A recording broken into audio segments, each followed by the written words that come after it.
it'll change in a second. And yes, we are here. Hello, welcome to this week's. We're muted. No, you're not muted. Right. Oh no, I'm a hashtag pro streamer. Me, I tell you. You mean Now, you press the button on you? yeah, can I just say before anybody mentions that That that is not my date of birth. Okay, everybody keeps saying. I was going to ask. If it is my date of birth, I look bloody good. Can I just say that? 1950? Does it say 1953?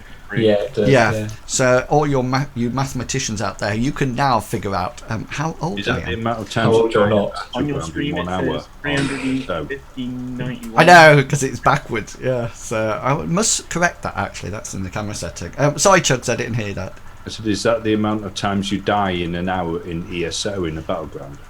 No. No, I'm quite good at battlegrounds, but it depends who I'm playing. I have a death counter for that. It's just so like always on form in the battleground. Salt shaker as well that goes. Yeah, I do. I don't have it That's on brilliant. this one, but if I did, it would go over Chuggerwugger. I just had a sudden thought whether or not are you in the right boxes, but I think you are. Yeah. So, Want me to check?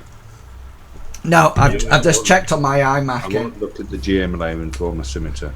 No, it's all right. Everybody's in the right places, so that's absolutely fine. So yes, welcome. The party successfully finished a job last week. So this week's session will be a quick bit of downtime for the party the runners to sort of like pick up any loose ends that they want to investigate. And then after that, hopefully, you will be looking for a new job to start your illustrious careers once again. So a successful mission last time. So before I give a quick rundown of that and we get into some downtime role playing, I'm going to allow the players an opportunity to say who they are and who they will be playing tonight in this episode of Shadowrun. So yes, Chugs, you can go first. Go for it. Hi, I'm Chugwugger. I play a character called Stanley Lovely. He goes by the name of Studley on the streets, and he fulfills two roles. Primarily, he is the combat mage and deals damage to Quite a lot of damage. And secondly, he is also the charismatic face of the character of the party. So when it comes to social interactions or combat, he's the one that people turn to. And I shall pass on to Big Beastie. Hello, I am Big Beastie. I'm playing Billy Bob, the ex-soldier orc. So he's the tank of the group. He likes to take charge in combat situations. You look like you got horns coming out the back of your head. I do. I'm trying. You're a troll, not an orc. I mean, you're an orc, not a troll. That's a. It's a bit like, I don't know if you ever watch Easy Prey 2015, but he has one of those red chairs. You know, the gamer chairs, and he literally looks like he's got two little red horns coming out either side. Yeah, carry on, sorry. Oh yeah, I think I'm done. Cool. Longshanks. Cool. Hi guys, I'm Longshanks EPG. Tonight I'm playing the character called Bodhi. He fulfills one role mainly in the party. He's tech support. So you've got a problem with the computer and you need to ring up, and he'll go, "Have you turned it off and on again?" And then charge you a fortune. No, in all seriousness, he's the group's hacker, so he has the responsibility of gathering the data information, data mining, jumping in, hacking into hosts, and trying to steal stuff, opening doors electronically, opening files, wiping security cameras, anything that's basically connected to the Matrix, which is the equivalent of the internet now, is his domain, basically. Yeah. Cool. They always be called deckers, didn't they? Until the technomancers came along. And now they have to be called hackers. Yeah, it's interesting because there's a new book, isn't there? Came out at Gen Con. I forget what it's called, but it's quoted as being everything that Data Trail should have been. And apparently it expands all the hacking rules, and there's a lot of people are saying that they were hoping for a lot more Technomancers stuff, because there's two things in the game that are quite underdone Technomancers and riggers. Yeah. And those are the two that are really sort of like not, because there was going to be talk about new complex forms and everything like coming out. But I just feel that sometimes Shadowrun tries to make more of the system by making it more complicated by adding more things.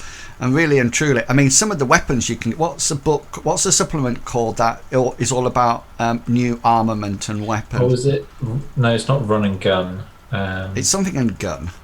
I thought it was run harder or something. Run faster. I think run faster is one. But anyway, there's a lot more information in there. But I haven't looked at it yet because we haven't. I think the thing is, if you're going to introduce it, you have to introduce it all. Yeah, exactly. And then it's quite difficult. And I mean, people, if you ever go to the Shadowrun Reddit, there's so much like, if you put this with this, don't put it with that, use this because that'll give you this amount of bonuses. And I hate it when it gets like that. It is run and gun. Run and gun, fantastic. So just to remind you that we've been playing the armor penetration rule wrong for all these times. So just to remind you, so you get your dodge roll, which is reaction and intuition, as always. That's exactly the same unless you don't know the attack's coming.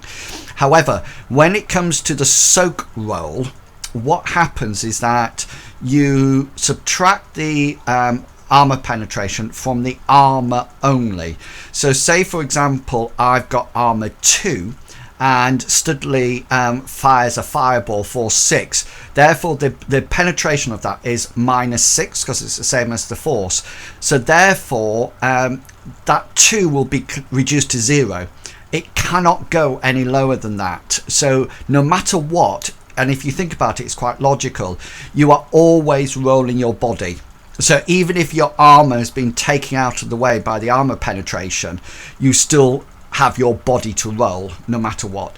The only other thing that I didn't put it down, it says compare the modified damage value with the modified armor value to determine if the damage will be physical, i.e. it's greater or equal to the modified armor, or stun, unless previously specified. So even if somebody is firing a gun at you and your armor is bigger than the bullet, the damage value, then your armor absorbs the damage, physical damage, and you just take stun with it, and then that's it. So hopefully it does mean that your if you know your soak roll, when you roll it, if I say -6, if you got like an armor jacket on, which means that I think that's 12, is it?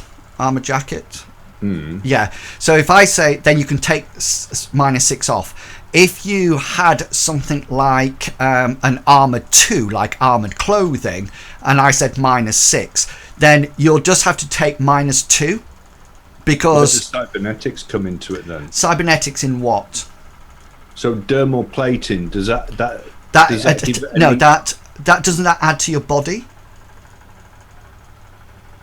I'm sure that actually adds to your body. If it adds to your armor value, then it's taken into that armor roll. So if you've got an armor value which includes dermal plating of 12, then you fire your force bolt at it, then it'll take -6, so it'd be 6. But if you fire your force bolt at somebody who's got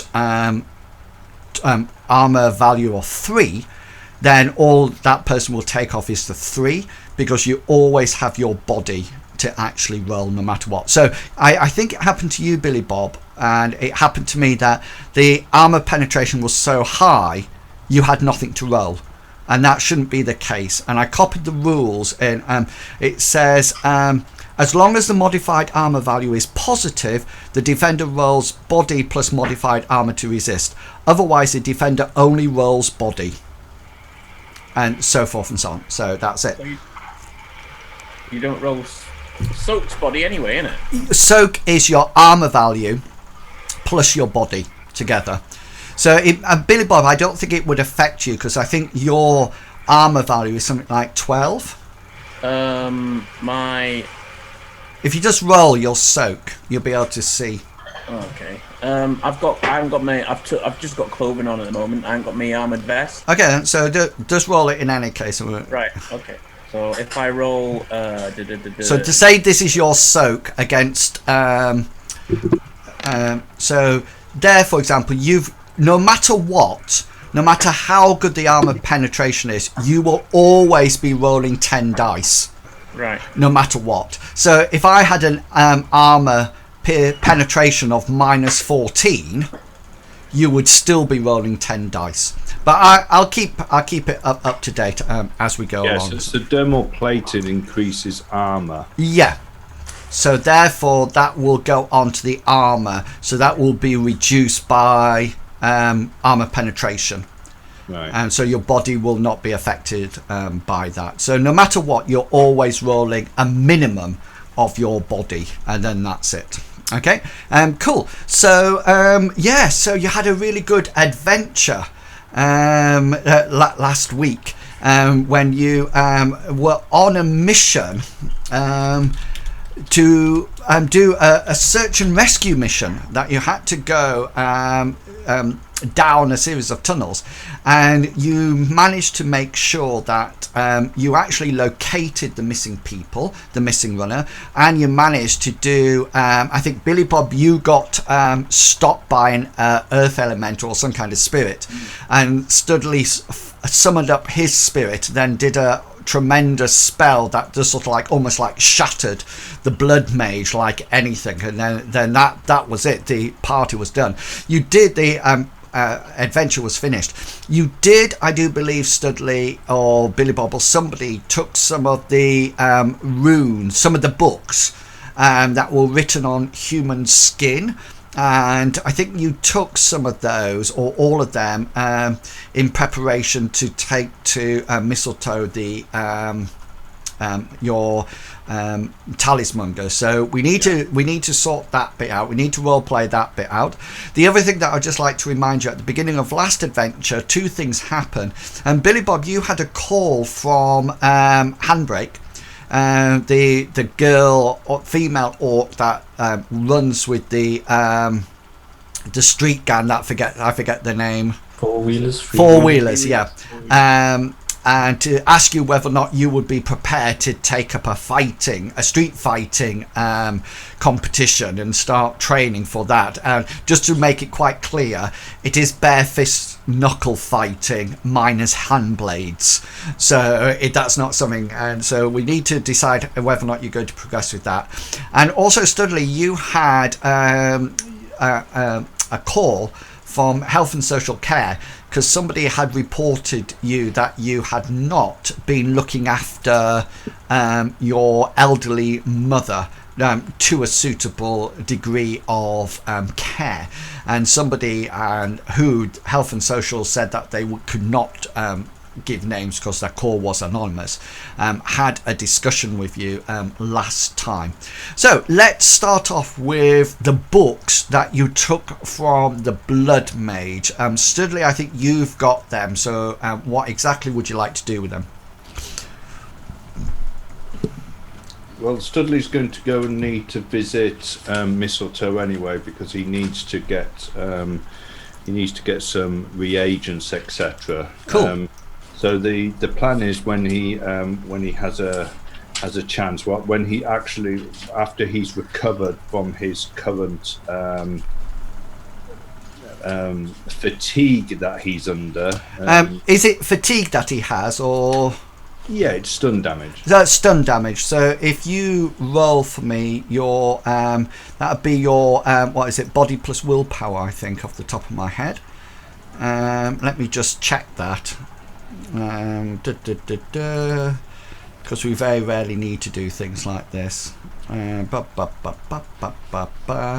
just getting my quick rules up that has all my cheat sheets on, because as somebody mentioned in chat, it is quite intense, the rule system for this. Healing, there we go.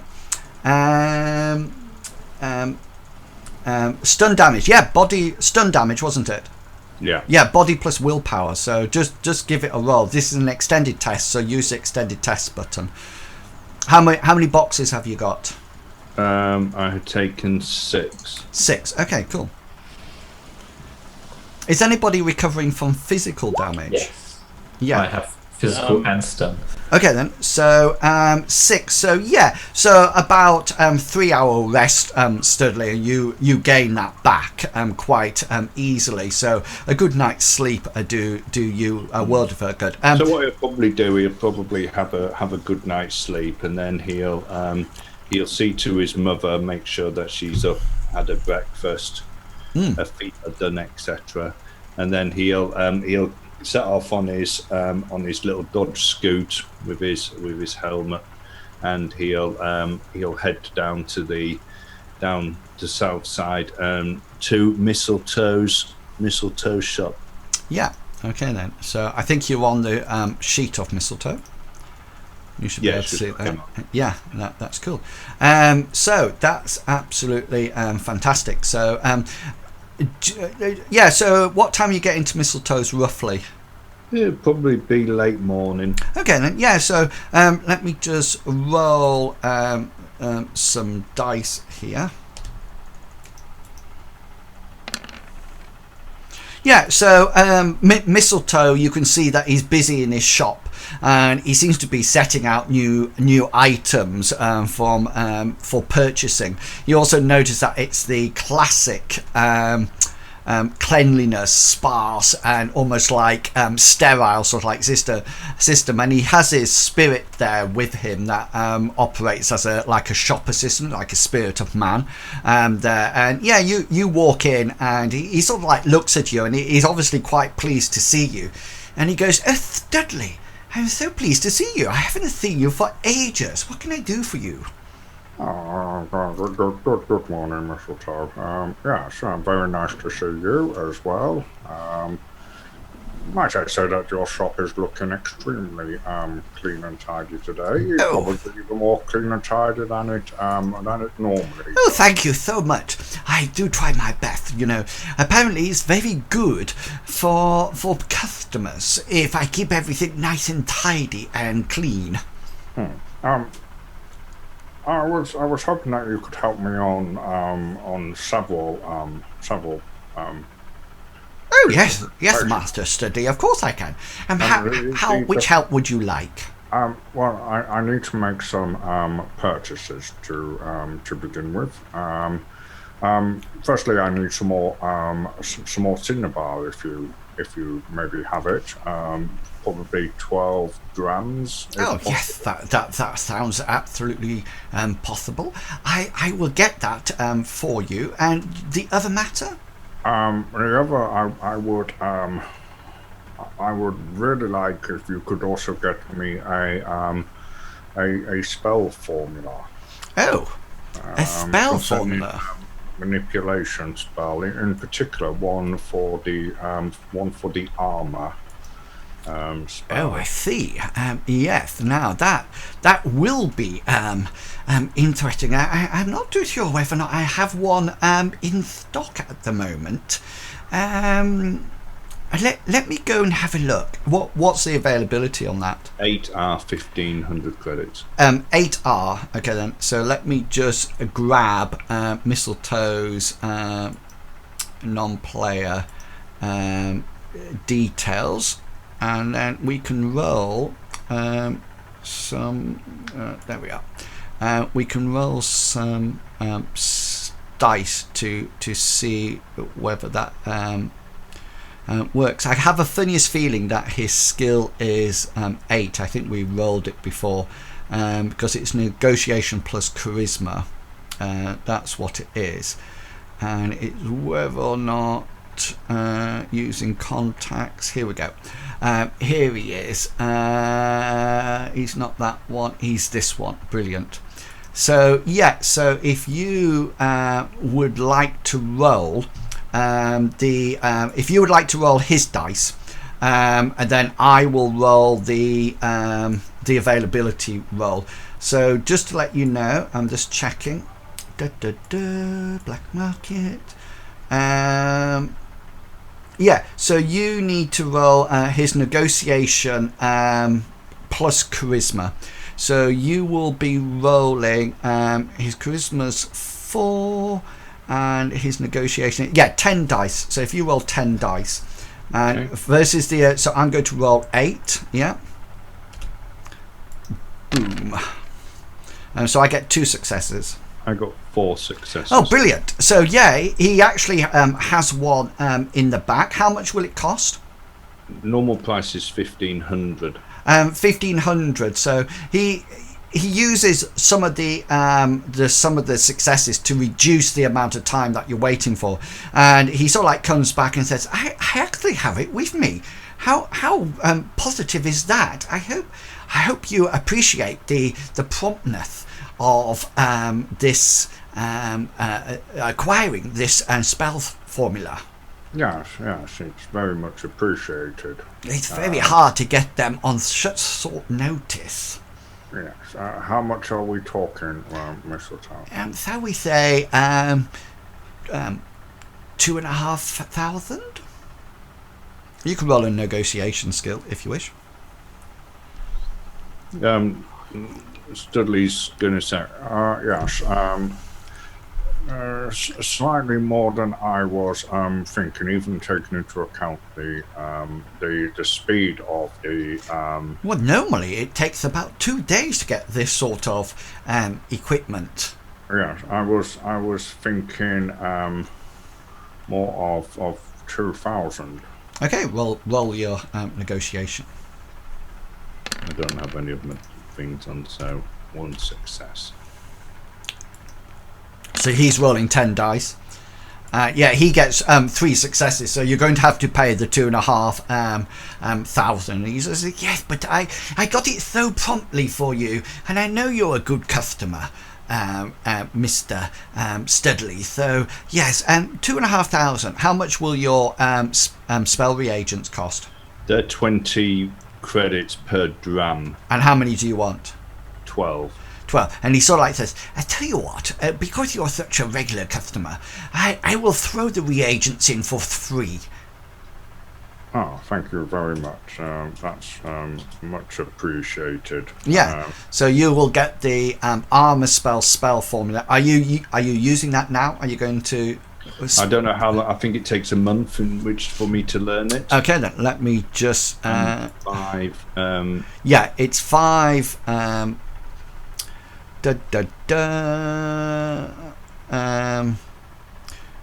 Right, so you make a simple learning test, which is be spell casting plus intuition, and it's limited by your lodge, your magical lodge force, because you have to learn it in there. So, what's your rating of in your house or in your basement? My rating is 5,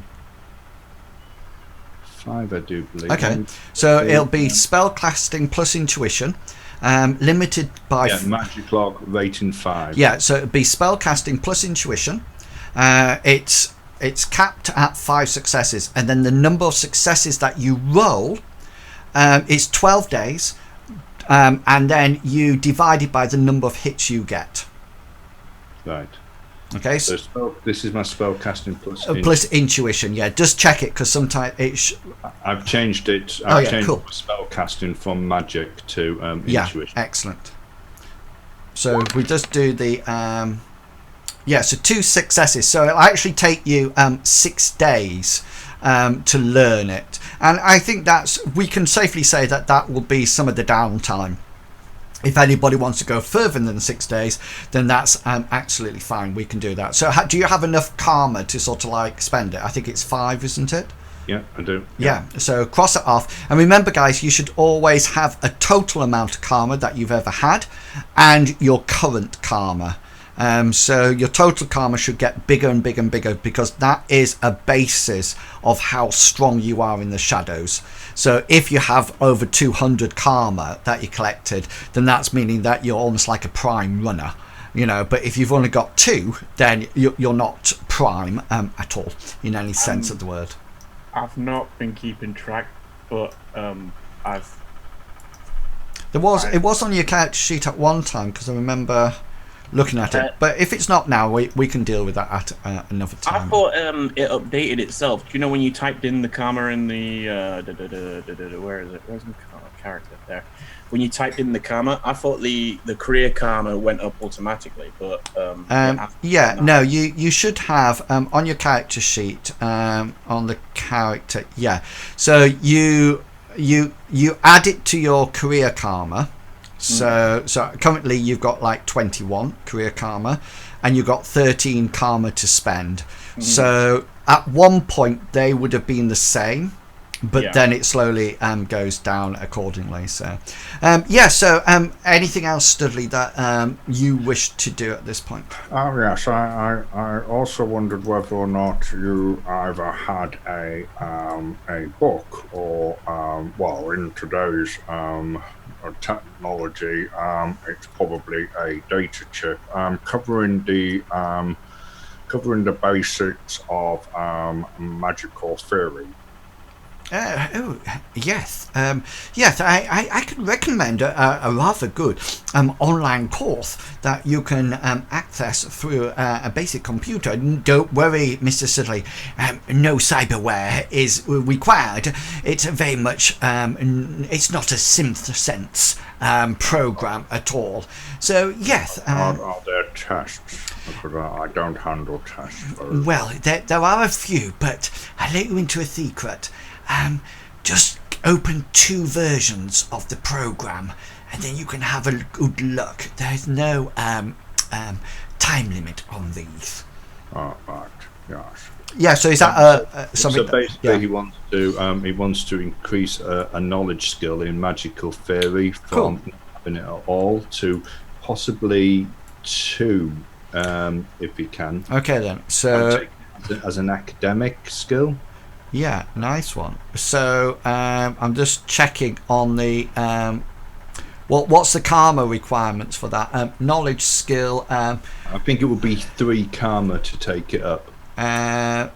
Knowledge skill or language. A new one will cost you 1 karma to get it at level 1, and then how do you want to? Do you want it up to level 2? Oh. Yeah, if it's only 3 karma. That's 3 karma, because it's always the new rating, isn't it? So you'd be 1 for the first one, and then 2 for the second one, so 3 altogether. Yeah. Okay, so that's him. That's him spent up. Okay. That leaves him with a balance of 1 on his karma. Cool. Once he's done that, he then wants to approach the subject of the things that they found in the sewer. Oh, so yes. He wants to go. The other thing is, I wondered whether or not you might be able to either direct me or maybe look into it yourself. We found some. Well, it wasn't nice things, to be honest with you, Mistletoe. It seemed to be some type of spell formula, or maybe a ritual. How interesting! Do you have a copy of them? I do, but I must warn you before I show you them that it does seem to be. Written in human blood. That's not a very good omen at all. On human skin. I don't think I will be touching them. Is it possible for me to see a copy of one of these books? Yes. And Studley will very gingerly take one out so that he can see it. Yeah, and Mistletoe almost like takes a step backwards and looked quite shocked, and he sort of like scans over a few pages of it as you turn it for him, because he refuses to touch it, and he says, Master Studley, this is blood magic. I'm I'm not familiar with that. I don't suppose would the online course cover? I totally suggest that you there is one session on it. However, I strongly advise that you do not meddle in such things, and if I was you, I would definitely destroy of these forthwith.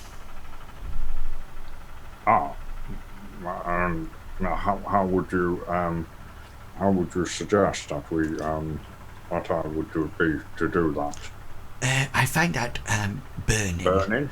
Yes, Right. maybe somewhere less conspicuous, because the smell of burning human flesh is not that pleasant, although it is quite obvious to smell when it is done.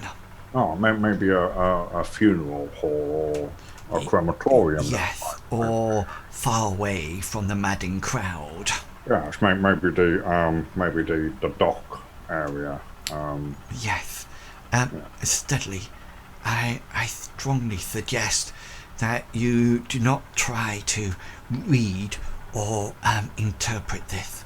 I do know colleagues who have actually been driven insane by blood magic, and despite the promise of great power, they, can I just say, lost their marbles. Yes. I mean, I goes without saying that. And he sort of like goes to the book and he says, "Remove it, please." Yes. Well, thank you very much for your help, Mistletoe. It has been yes, as always. Yes, nice to see you once again, Studley.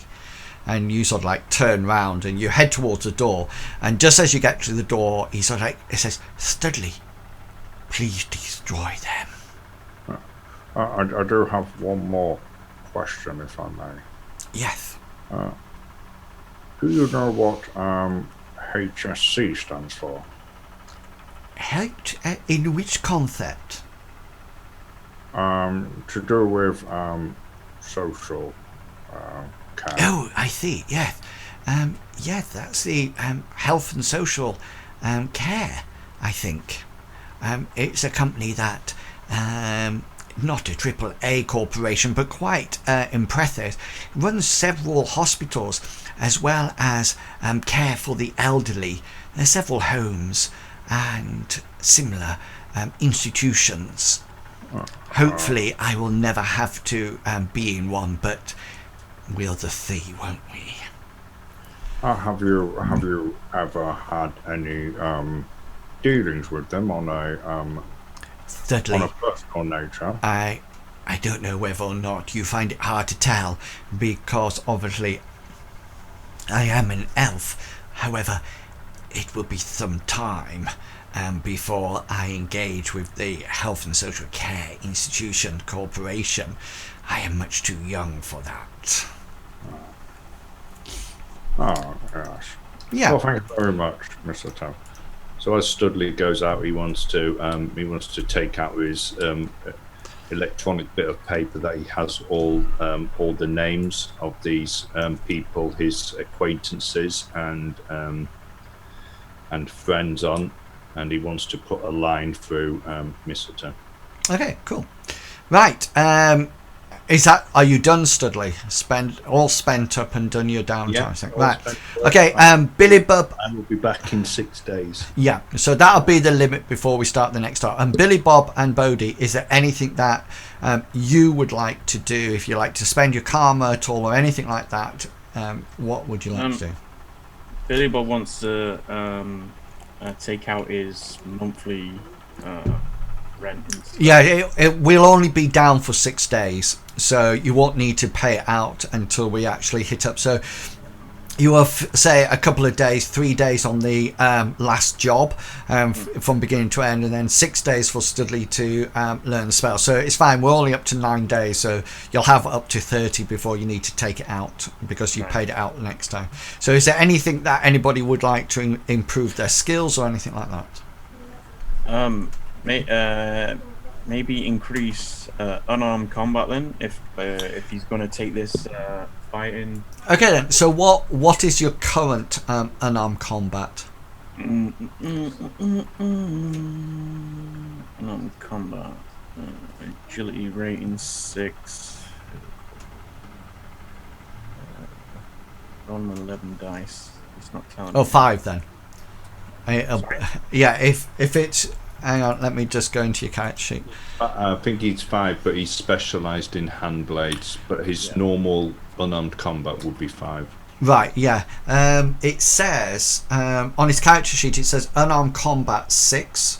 Right, in which case he's specialised to 8 with his hand blade. Is it +2? Yes. Yes, it is. Yeah, and he rolls 11 dice for his hand blade. So that's currently it's at 6. So if you would like to increase that skill to 7, then it will be double the amount of points. So that would be 14 karma that you would have to provide to get that up to 7. You have 13. Yeah. Would you be able to do a specialisation, Billy Bob, if you're interested? I don't know how specialisations work. So outside. if you would like to get a new specialisation, that would cost you 7 karma straight off. But you're proficient in unarmed combat, so apart from something like a handblade, which is cyberware, there wouldn't be another specialisation for unarmed combat. Let me just check whether or not it gives any options. See, I think it goes through the various martial arts, to be honest with you. Yeah, I which thought that was that might playing come to martial arts, but I can't seem to. yeah, which we don't actually. That is in one of the rules supplements. So I would recommend that probably the best thing to do is, if you want to, I think increasing it to a 7 will probably be a good idea if you want to win. So hopefully another session will give you a few more karma, so you'll be able to then up it to 7, and then that'll be it, done and dusted. What will happen to his specialisation? That once character generations happened, it doesn't have a knock-on effect.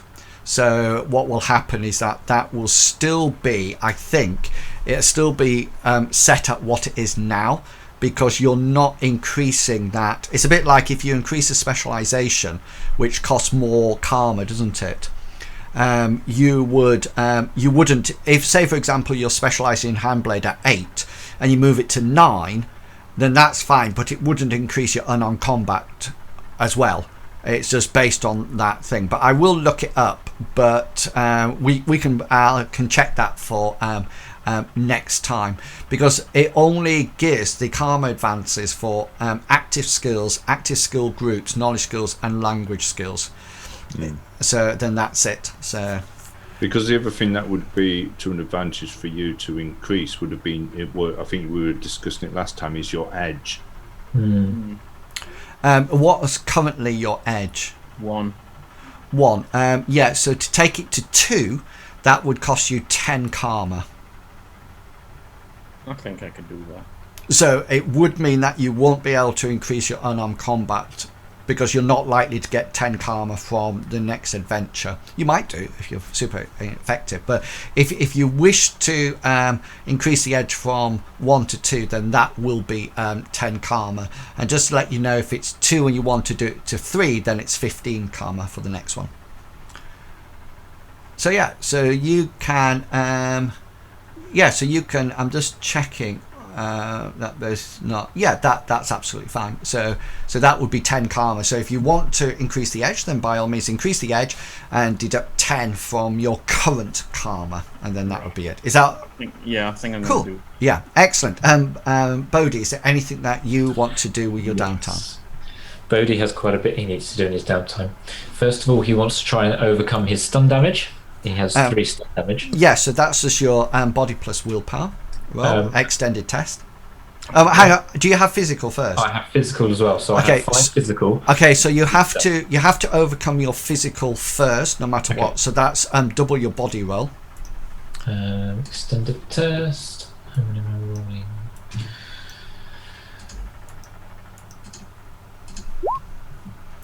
How many damage? How many? So I had 5 damage. Okay, then. So that'd take 2 days to remove that. Okay. And so that's the first thing done. So that's 2 days, and then you need to roll body plus willpower. And how many boxes of stun have you got rid? I've got 3. So is it the same again then? It's body plus willpower extended roll, but the time is just 1 hour on this. Okay. It's the same like dice anyway. How many boxes did you have? 3. 3. Yeah, so about after 3 hours, then that's it. That's done. So yeah, so that's still within Studley's 6 days, so to speak. Yeah. He then also wants to follow up on the kind request. Well, a request from Studley. Okay. Do you wish to spend any karma first? No. No. Okay, then. So that's absolutely fine. So I can close that down. Yeah. Tell me the next thing that you want to do. So Studley asked him to look into Bodhi to look into the referral or the anonymous referral to his mother to health and social care. Okay. Yeah. So he wants to start investigating that on the Matrix. So he wants to gather more information about the company. Yeah. So do a Matrix search for my test, please. Okay. So I'm just going to organise my deck. So he's loading up his browse program, which halves the time for Matrix searches. Doing that one. Don't want that one. Don't want that one.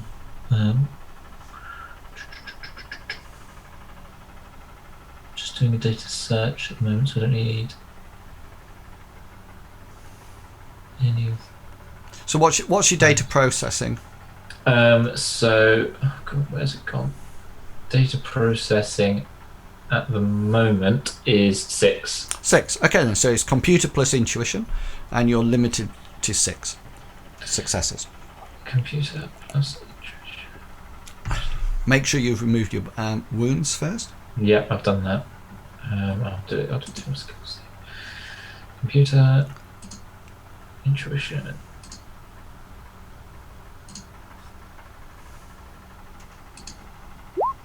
There we go. So I've got 3 successes. 3 successes. So yeah. So the you do a matrix search on health and social care, and yeah, it's not a AAA corporation, but it's quite an impressive corporation. It seems to operate mainly out of Central, which is the central area of Metro. It owns a whole load of privately run hospitals and what appears to be some kind of care homes as well. It's completely run by the money that it charges its clients, and then it obviously invests that money to make a profit. It not only has places in London, in Metro side, they have it in other places across the continent and even abroad as well. Yeah, and it is quite a bona fide company. It looks quite impressive. Okay, brilliant. It's one of those lovely places that has when you go online, you can see all the nice images of people sort of like leaning over old people and saying, "Hello, are you okay?" Or perfectly bedroom. Right? Yeah. So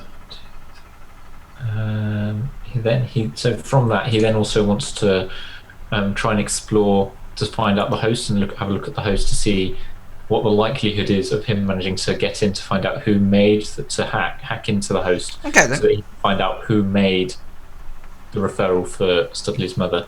Okay then. So you sort of how are you going in? Tell me how you're going in first.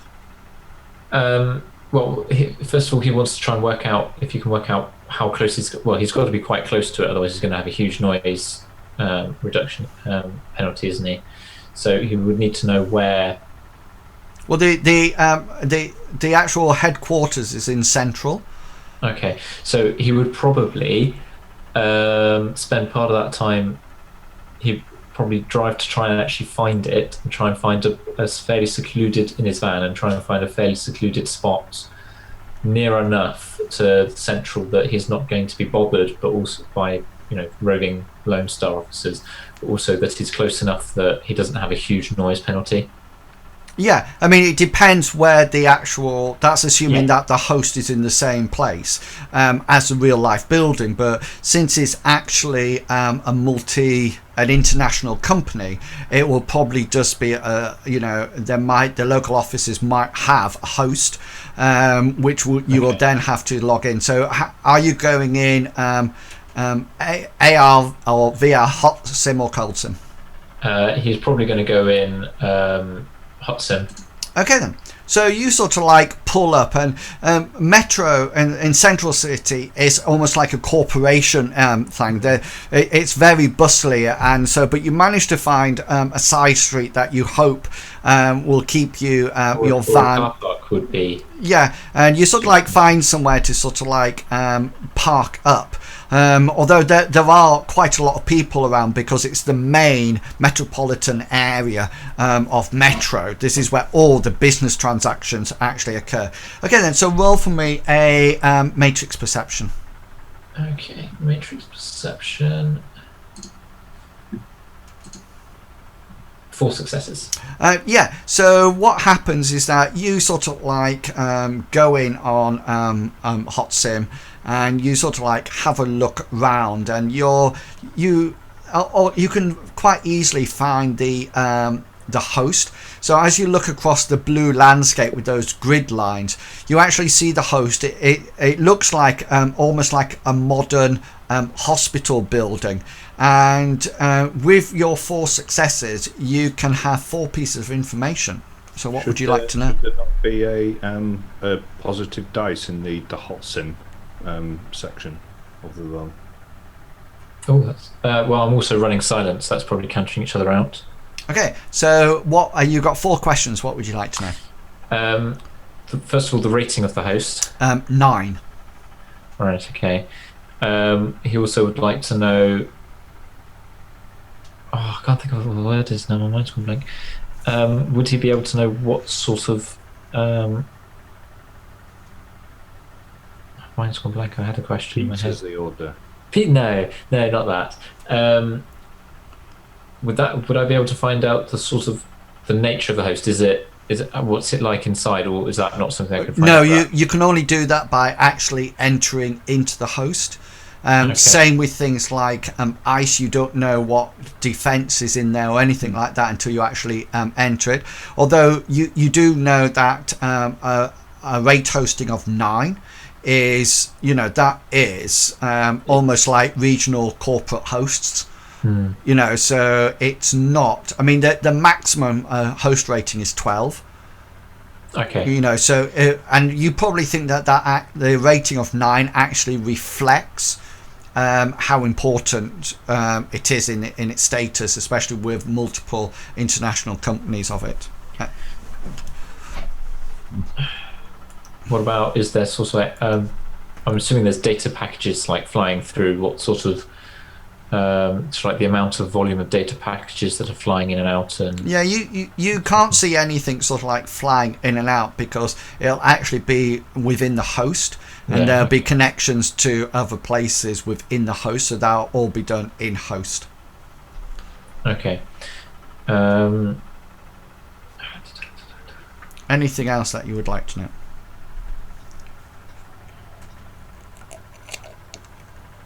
Or would you like to hack into it?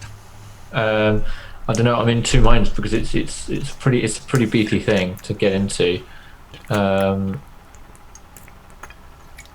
He might try. Before trying hacking in. He'd probably try and find one of the more local offices. This is the local office. This is the local office. Okay.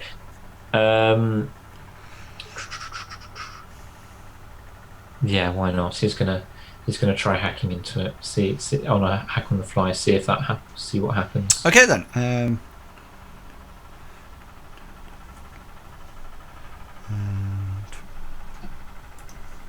Okay, yeah. So you need to roll your this is limited by your sleaze. So it will be your hacking plus logic. Just want to check I'm rolling the right number of dice for hacking the fly specialization. Yeah, that's right. Yeah, so you approach the hospital, and there seems to be almost like somebody sort of like stood outside. That seems to be some kind of quite. It's almost like it seems to be wearing a corporate uniform of some description. And people are sort of like walking in and out of it, sort of like dressed as almost like wage slaves. It seems to be, you seem to be looking at it from a worker's point of view rather than a customer's point of view. And you can see that as you get closer, there's this orderly that seems to have a clipboard and seems to be ticking off names as you approach. And as you get closer and closer, you actually see that the host icon almost like changes somewhat, and it almost like becomes translucent, so you can almost like see in and see people working and busy doing things inside. Yeah. So can I use because I've got wrapper loaded on my matrix, so on my deck, would I be able to make myself look like a wage slave? Was it loaded in when you did your hack on the fly? Yes. So sorry, I had. So first of all, I need to know, how are you going to hack on the fly? What are you exactly going to do? So. Right. Okay. So he's going to sort of reach out with a normal. So normally his persona is sort of like a shark in human form, personified shark, a human personified shark. But in this case, he probably thinks that's probably not the best thing. So he's going to approach in what he would have thought would originally have been the sort of thing that you should wear. So sort of like smart business casual. Yeah, that's fine. You can change your icon so you look like that. Yeah. Yeah. Sort of like trying to match the sort of people that he's observed walking in and that sort of thing. And so as you start to sort of like join the flow of people, you see that they're almost like looking down at the clipboard that this guy is holding, and they seem to be pointing at something, and they tend to cross it off and point at something else and cross it off and then enter. They're sort of almost like automatic doors, and they point, he crosses, the door open, and then it closes again as they enter the host. Okay. So when it comes to his turn, he wants to have a look at the list to see what's on the list, and then he's going to point to what he thinks will be the most appropriate thing. So I'm not sure what's going to be on that list, so it would depend on that. If there's, so for example, if there's safeguarding or referrals team. No, it seems to be a list of registered personnel. All right. Okay. So, and you can see that as the person in front of you goes to it, it's the guys, the orderly sort of like flicks it, and it goes back, and the next person in sort of like touches it, and it stops, and there seems to be the orderly then sort of like looks at the person, ticks it, and they go in. So it seems to be picking out names. Okay. Probably should have thought about this better before I went in. Would it be possible? It's not. I can't do an edit file to make myself look like an employee because I'm not in there, am I? Well, I need to know how you're hacking on the fly, because I actually know the result of the hacking on the fly, but what I need to know is, what does your hack on the fly look like? So you're next in line, so you go there. Are you just going to flick it and then randomly point to one name, or are you going to try to approach it in a different way? Yeah, so he'll probably just do that. He'll probably just try and imitate those ones and look for and point to a name that he thinks might. Yeah, so they sort of like roll past really quickly, and even as you look at it, you can't sort of like see names coming up or anything, and you just sort of like point at one as your hack on the fly is activated, hoping that you'll actually point at one that is roughly your same sort of like gender, etc., and you touch one, and something comes up, and you suddenly notice that the orderly, instead of ticking it, he turns round, and he seems to just turn round to your persona, and he puts like a hospital cross on you. and you hear it going beep beep beep beep, and then in your the orderly turns around to you and says, "I am sorry, your access has been denied. Please call administration if this is a genuine fault." Right, okay. So he will probably leave the queue. And sort of like, because everybody... and then leave the host. Yeah, so you sort of like get available. out, and as you get out, you hear people behind you sort of going... And then it sort of like picks up speed again as they sort of like work their way through it. Yeah. Okay then. So cool. Anything else that you would like to do, Bodhi? Just a bit of lightheartedness. So I just thought of this before he did this. Whilst he was lying on his bed recovering from his cracked ribs and his speedy healing of cracked ribs, he would have probably sent Billy Bob's comlink a trid video of how to do rope climbing and how to sort of like support people rope climbing. Okay. One-on-one type sort of thing. Are you investing in karma in your own climbing skill? No.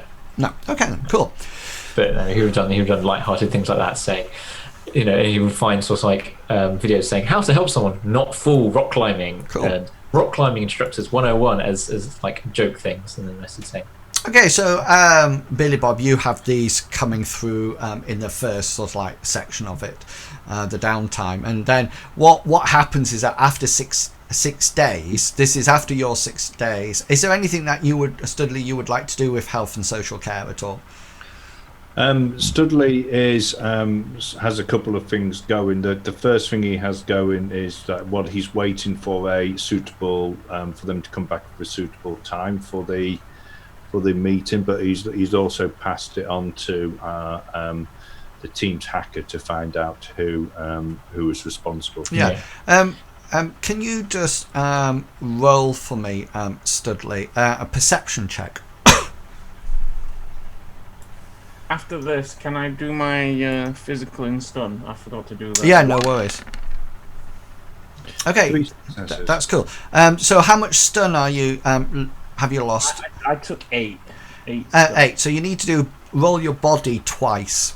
Did you take any physical? Yeah, I got 3. Do that first. Yeah, so body first. Body, double body. And you've got 3 boxes. If you use extended roll, then it would be helpful. Extended. Wait. There should be a button down at the bottom somewhere. Extended test. Yeah. And then just put, I think, what's your body? 10? 10, yeah. Yeah, so just put 20 dice in there. And then just leave all the rest and I'll just roll it. I don't think it's working that well at the moment. Yeah, so how many physical boxes have you got? 3. 3, yeah, so after a day those are removed, and your stun will then, in the next day, roll your body plus willpower. How many stun boxes have you lost? 8. 8, okay then, so roll an extended test, body plus willpower. So that's 10, 13.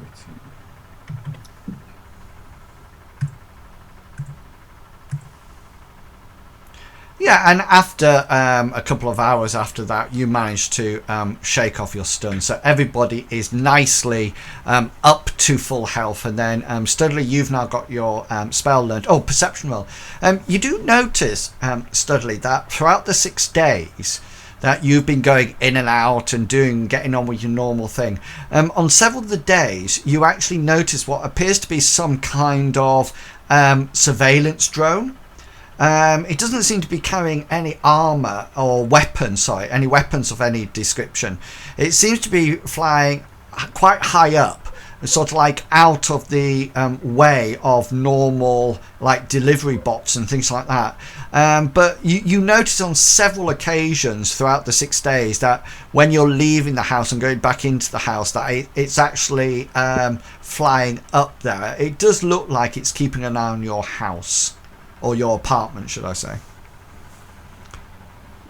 Right, okay. Is there anything you would like to do? I mean, when he's going out and about, to the shops to get groceries and stuff, he wants to see whether or not he can see any if there's any sort of like vehicles in the streets that he doesn't recognize. Yeah. I mean, he's lived there all his life. Roll a memory check.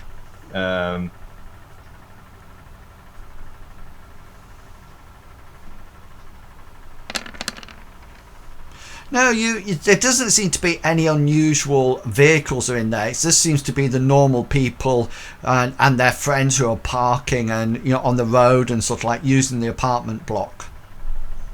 Right. Okay. Okay. Anything else you'd like to do? No.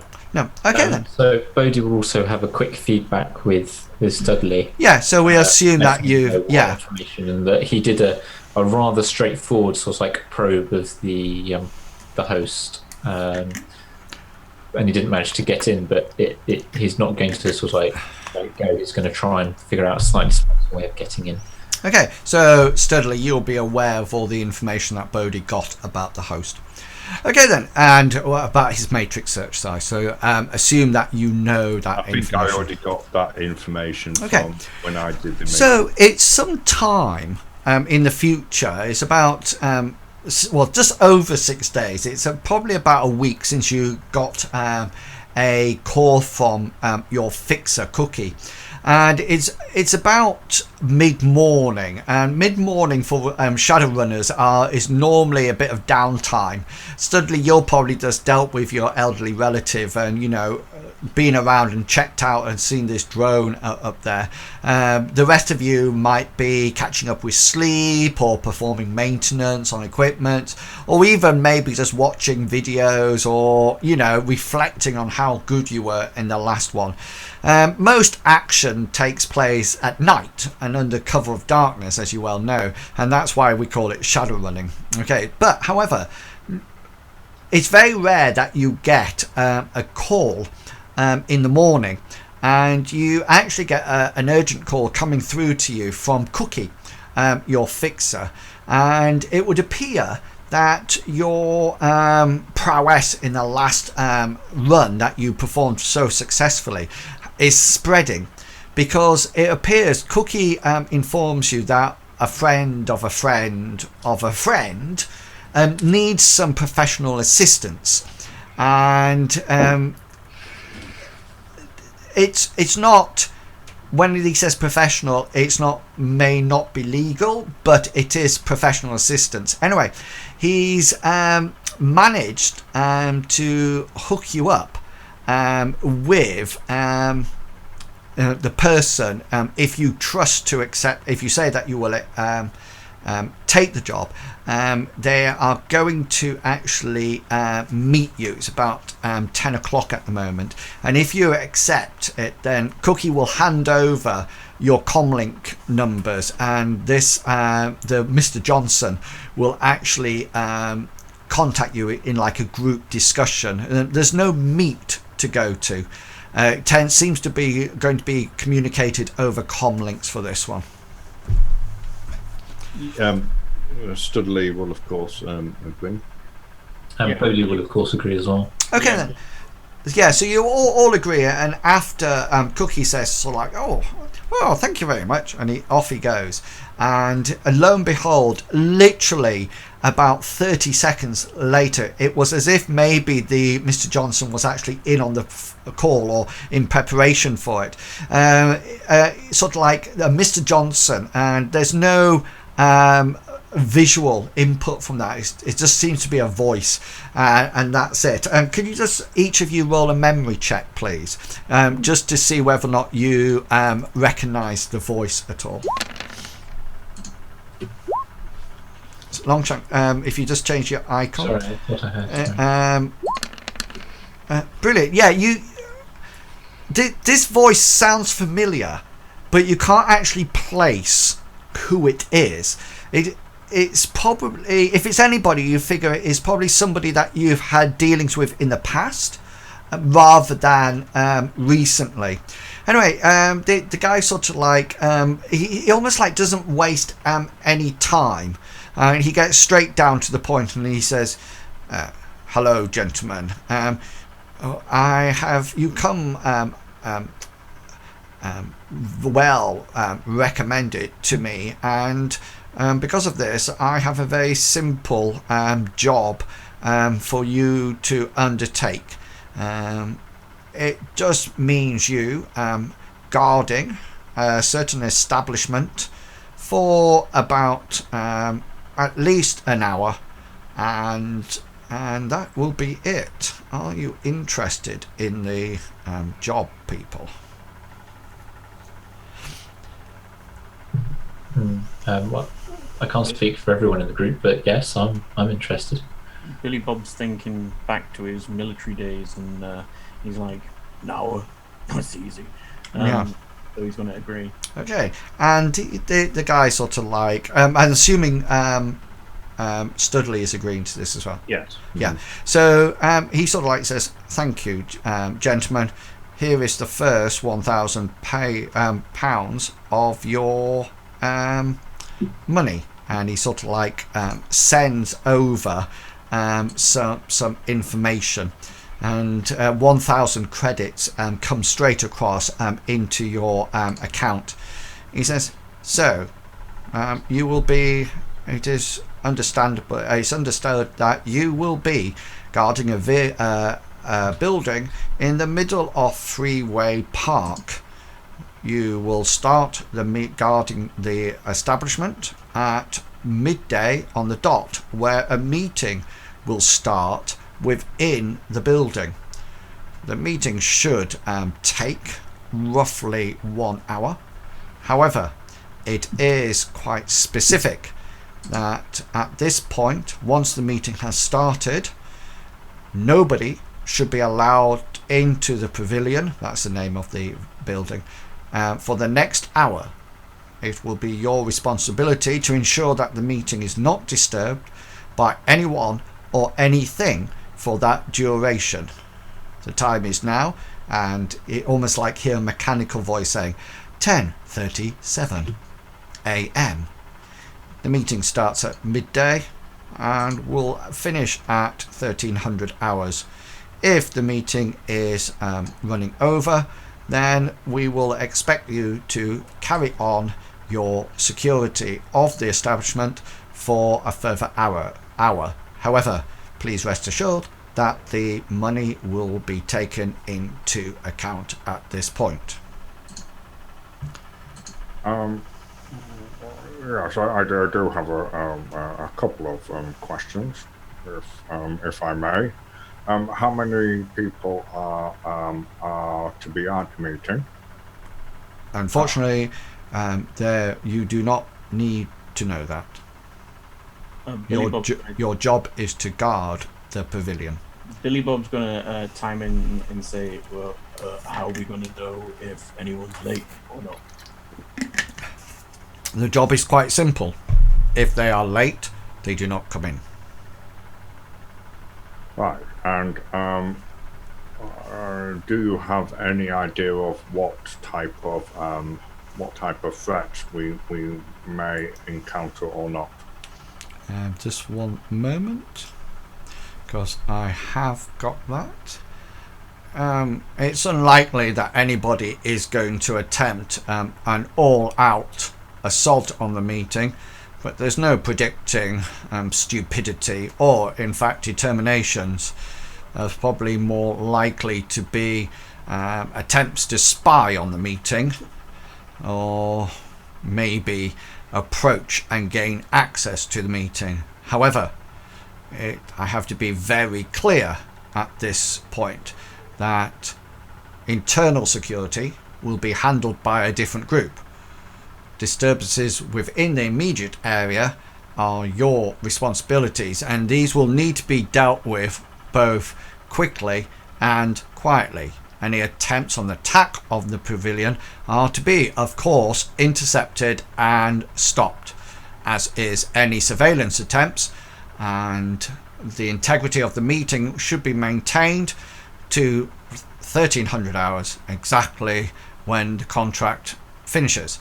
If more security is needed beyond 1300 times, then I will send something to your comlinks. I would like to emphasize for each and every one of you, once the doors are closed at midday, nobody is allowed into the pavilion unless someone, i.e. myself, instructs you otherwise. Billy Bob's he's gonna turn around and ask this meeting how publicly aware is this meeting? All that you need to know for the job is that the meeting is of some importance and has a certain degree of sensitivity. No, he means is it public to this meeting? Is it to like the public knowledge? And as he said, that's a need to know basis, and the meeting is of some importance and quite sensitive.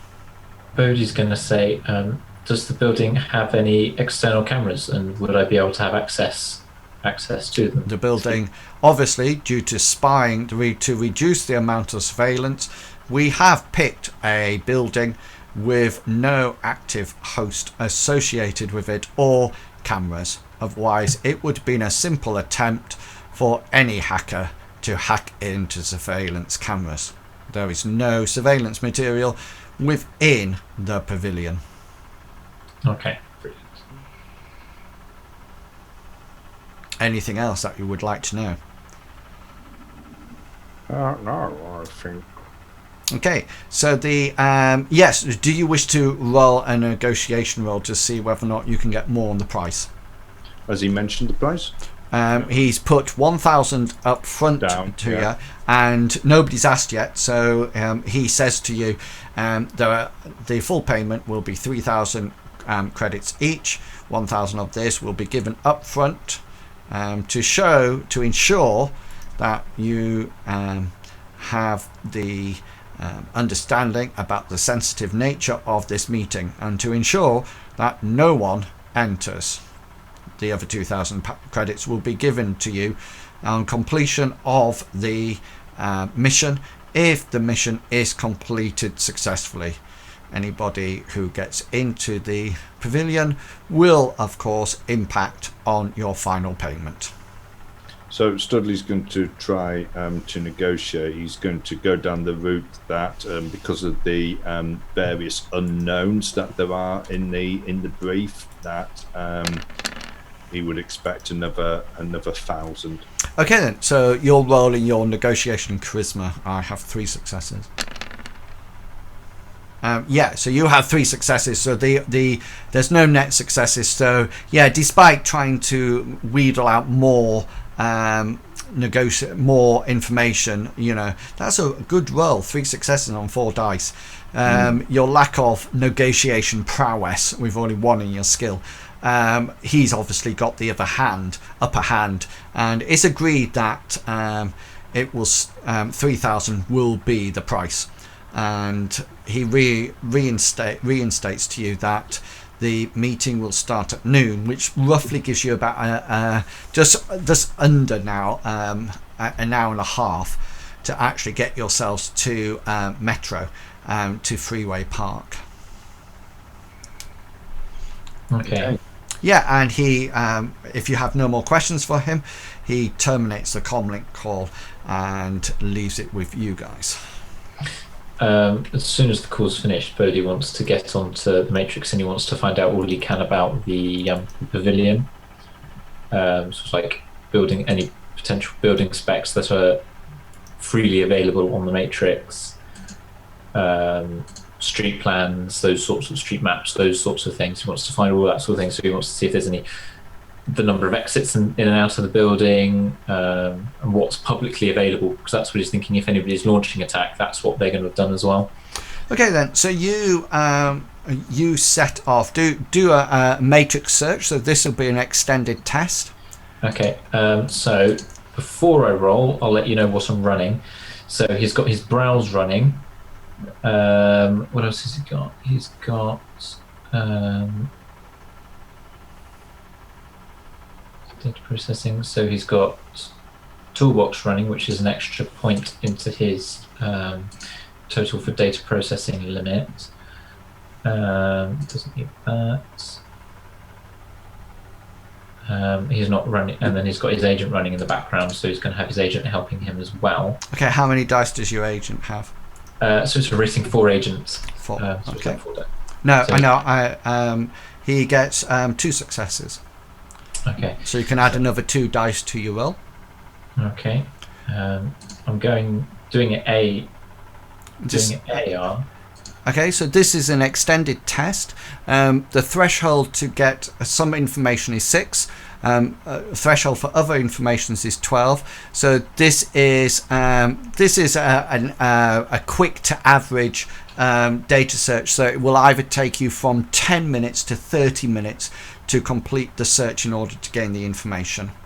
Will AR not slow it down if he's doing it by his meat body rather than? Well, he will take a -2. If it's AR, well, it won't impact on it because it's only the AR. You just won't get the benefits of being VR. That's the way it's worked. So yeah, so roll away. Okay, so I rolled 10 dice normally. So I'm adding +2 because my agent's helping me, because that's the number of successes he had. There you go. Right, so you need 6 to get the easy information. So you do that after 3 rolls. Yeah? Okay. Yeah. So if you want that information, that will take you 30 minutes to gain that information. 30 minutes. So yeah, it will take you 30 minutes per roll. So that will take you the hour and a half to get that information. Okay. So is that taking into account browse, which is half time on matrix searches? Yes. That is, okay. So that's the hour and a half. That's going to include travel time, isn't it? Billy Bob's already making his way there. Okay.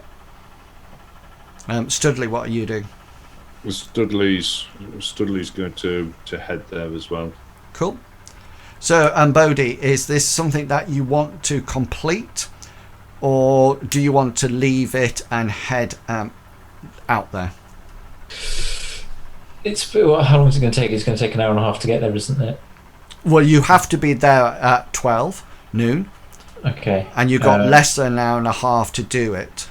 Yes, no, he won't do that then. He'll do, because it's going to take him all his travel time to get there, so he'll be late. So yeah, he's going to go there first and then. Okay.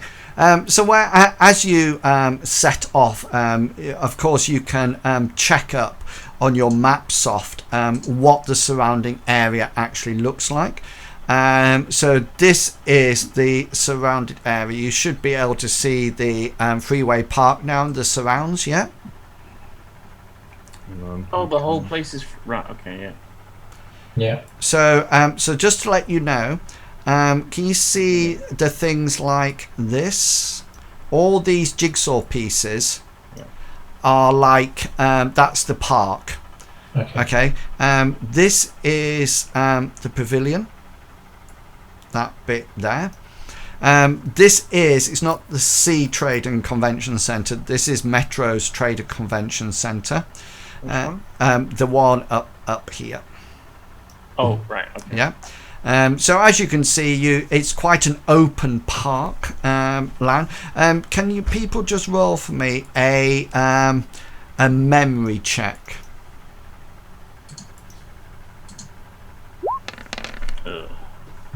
One. Oh, it's Bodhi. 1 4. Okay then. So this is the information that you know as a group about Freeway Park. So the first thing that you know about it is that it is in the centre of Metro. It's one of those green areas, so it's a bit like Central Park in New York City. It's in there, so it's not a run-down place or anything like that. It's very manicured, it's very posh. A lot of wage slaves and a lot of business people, corporation people, actually use it as a resting place, a place that they can actually sit and have lunch and things like that. You also do know that it is a very watched place in the centre. It does have cameras all over the park, and there is a rumour that it's actually hooked up to a rig system at the convention centre, so almost like a security system. It is a place for upright citizens during the day. The lone security, the security forces actually respond extremely quickly, and it is rumoured that Studley have some kind of magical protection as well, although that is just a rumour. The whole park itself, or just the pavilion? The whole park. Right. So the pavilion is just a very, as you get there you can see it, and it's a very simple structure. It's almost like just a one-story building. It has windows all around, but they seem to be shuttered from the outside. And even if you say, we'll pretend that you get there slightly before the meeting starts for obvious reasons, and it does have reflective glass on it, but these shutters seem to be shut. There's seems to be a double door entrance, and a single door at the back tends to be like a fire door. So there's no fire exit, there's no handle on it from the outside. It obviously pushes from the inside to allow easy access. There are a set of double doors at the front, like I said, and that apart from that fire exit at the back, these double doors appear to be the only entrance and exit. How tall are these buildings around it? Very tall. They're skyscrapers. So they're very tall, and all the glass in them is reflective as well. The actual park, just when you arrive, just to give you some background information to you, it seems to be filled with trees and plants. It looks very manicured. There's sort of like planters, sort of like big containers that plants are growing out of, and there's also benches, rubbish bins, vending machines, that sort of like thing going all over the place.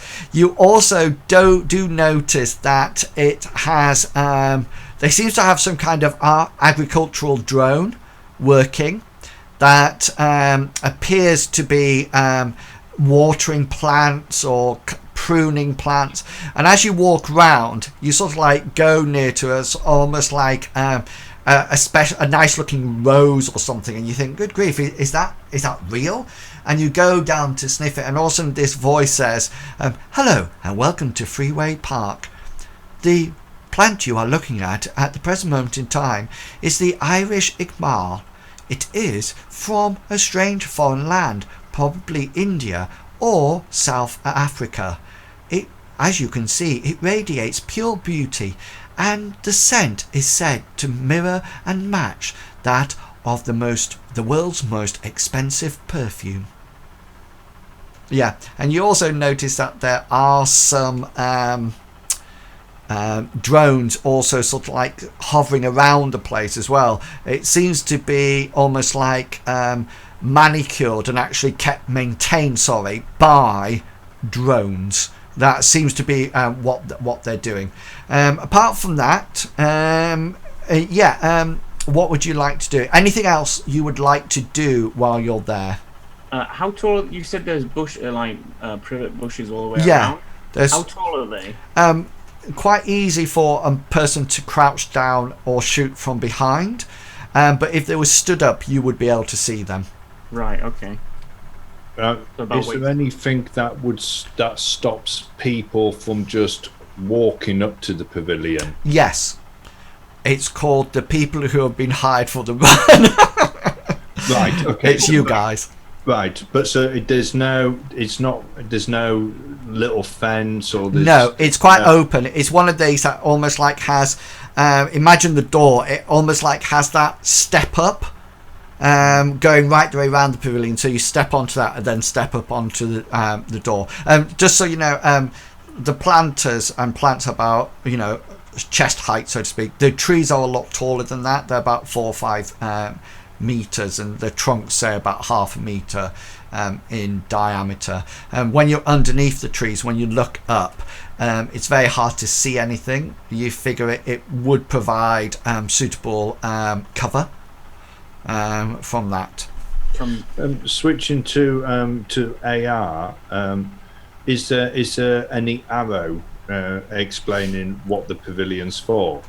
Yeah, so what looking in AR, because your communicators will communicate that in any case, the pavilion is available for rental.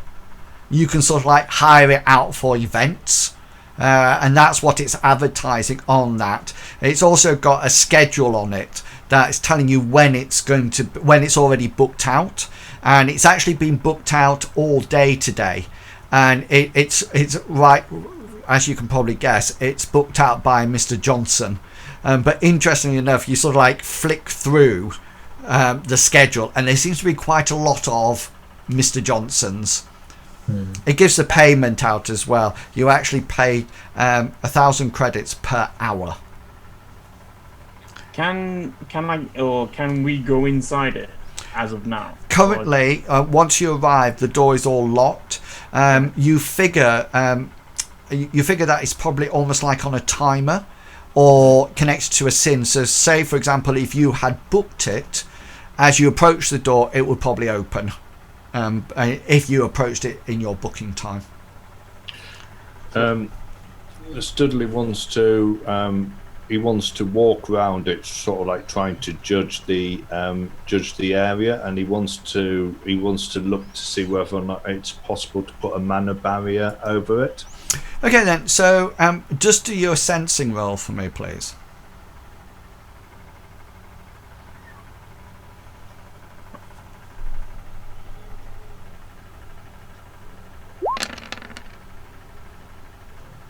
Four successes. 4 successes. Yeah, okay, so two things you notice.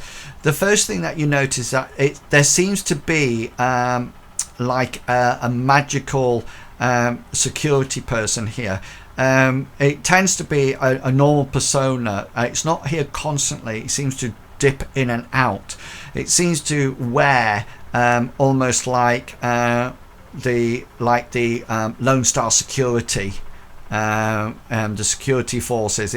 You figure it's some kind of security magician that is probably projecting astrally, and almost is like keeping an eye on things from the astral.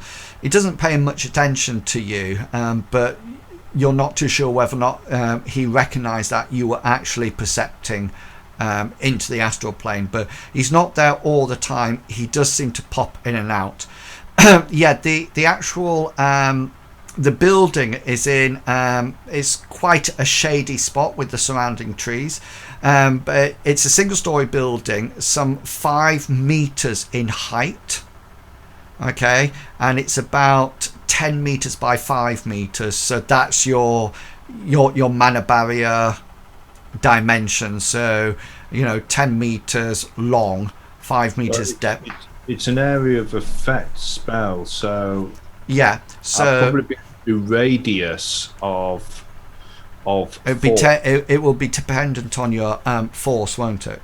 Yeah. So if I cast it at force 6, that will probably give me a radius of 12 meters. Okay then. So that will be you will be able to cast it as a mana barrier over at force what? Force 6. Yeah, because it's going to have to be 4/6. Well, I could probably do it. How tall is it? 5 meters. So and it's 10 meters long. Yeah. So I can probably cast it at force 5. Okay. So the only other thing that you need to be aware of is that if any of the visitors have any magical linked on them, that will class as a background count. So Right. if they've, say, got a Force 3 focus running, or they have a spirit in conjunction with them, as soon as they pass within your mana barrier, you would get a recognition that they're going, but that would be either destroyed or prevented going in if it's a spirit, that is, or they won't be able to summon it inside, or any magical foci will be cancelled out. What happens if I cast it once after the deadline for people to be in? What happens if I cast it then? Yeah, then it's not classed as a background count. You're not creating a background count. It's just a Right. barrier. So Right. as long as you removed it, it's only passing through it that actually causes the issues. Right, but people inside it, they wouldn't lose. No, because like I said, it's not like it's not like a background count once it's inside. The other thing is, just to let you know that as well as the magical security, there also seems to be a handful of guards. They seem to be wearing freeway park uniforms. They seem to be walking around. They seem to be armed. They are carrying what appears to be light pistols with them, and they seem to be walking around in twos. They seem to be patrolling round about. Yeah, is there anything right? It's coming up to past, so we'll take a quick break there, and then when you come back, you can decide what you want to actually do, and then we can see how. You still got about half an hour before noon, to sort of like decide what you're going to do. So when you come back, we'll go for that. So if you're watching the stream, thank you for following us. I hope you're enjoying it so far, and we will be back in roughly about 10 minutes. See you soon.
Yes, we are back. So the runners actually have been hired by Mr. Johnson, surprisingly enough, to actually guard a building that is while a meeting takes place inside. People, you have no idea what the meeting's about or who it's for, anything like that. That seems to be top secret. And just to let you know, I'm just going to draw a box around it using all my skill. So yeah, so that is Chugga wugga. Chugga wugga. Carry on. Chugga wugga. I can't talk when that's going on in my head. Yes, so you guys have decided to get this job. You arrive. You've got about half an hour before the meeting starts. So decide what you would like to do. Okay, Billy Bob for the start is going around the building and he's trying to judge angles from the windows of the skyscrapers around. Yeah, I mean, once inside, they would have to have some kind of imaging device that sees either through walls or through the boarded up windows.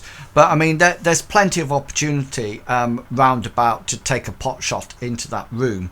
These parts here, by the way, those are the beds. No, okay. Flower bed. Yeah, it's flower beds. So this white bit here is like the path. Right. Okay. Okay. So we need to decide how far of a boundary we're going to set. Are we just going to go immediately on the inside of the square between the building and the flower beds, or are we going I think the problem that you have is that the park is open to the general public, and there doesn't seem to be anything that's preventing anybody from walking up and either knocking on the door or going in. I think the thing that is stop. I think that's what Studley. That's what you're hired to. I know that. Yeah. Sorry. Yeah. I meant fences or anything like that. Yeah. There's no fences around it. I think there's two doors, a front door and a rear door, which is of course a fire exit. So do we do one person at each door and then one person floating around between the two, doing a circuit?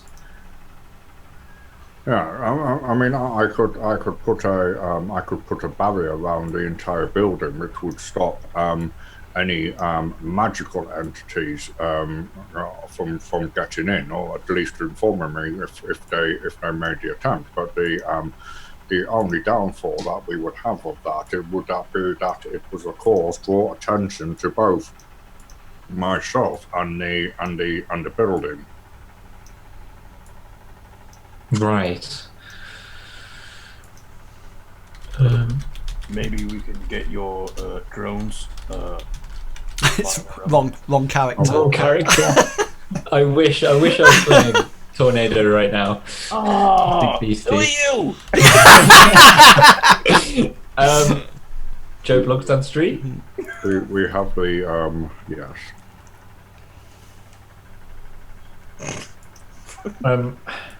Just trying to think. I could probably try and hack into. It might cause a huge amount of attention and could go very badly, but I could try and hack into the drones that are looking after the flower beds and using them as surveillance drones. So I'd try and piggyback through, but... Is there any of the camera systems that are up and running? Well, there wasn't any on the external of the pavilion. Standing outside, he wants to look around through AR and try and see if there's any security cameras. Yeah, well, once you switch your perception to the matrix, obviously you see the blue flat with the white grid over it, and it does seem to be really sort of like next door. You seem to be, once you click over, there seems to be like a garden and it has the garden has a fence around it, like a wired railing fence. So this you figure straight away is probably the host system of the park. And there seems to be, one of those park keepers, those old-fashioned park keepers. That is an old man with a uniform on, what appears to be a pseudo army hat on. A peak. He seems to be sat by the gates of the host. And he has like a newspaper over his head, and he seems to be almost like dozing. Okay. Billy Bob wants to walk around the building and see how long it actually takes to get round. Yeah. Okay then. Just before we do that, Bodhi, are you planning on hacking into this house? Potentially. So I want to do a more closer matrix perception. So I want to have a closer look at the host. I want to try and work out its rating. Okay, then go for it. Those sorts of things. So I'm running silent. So I've got, full disclosure, I've got edit running. I've got... If you just make sure it's clicked off on your character sheet, and then we know, and then just roll the dice.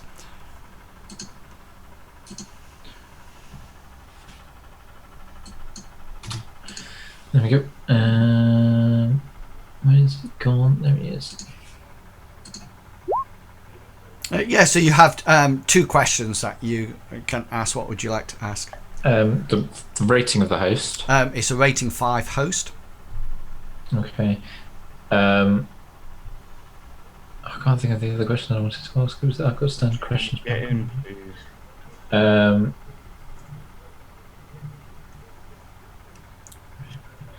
Go for the firewall. At least you know then how many dice he's rolling against. Okay, yeah, and then see if I can work out what the firewall is. The firewall is rating 8.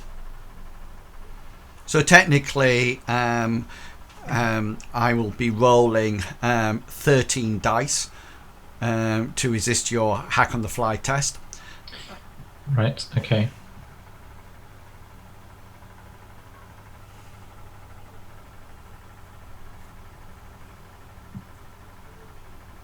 Are you hacking on the fly? Yes. So there's this guard, this sort of like gardener, almost like a park warden, sat on a bench with this newspaper over his head. The gates are obviously locked. There doesn't seem to be anybody coming in and out of the host.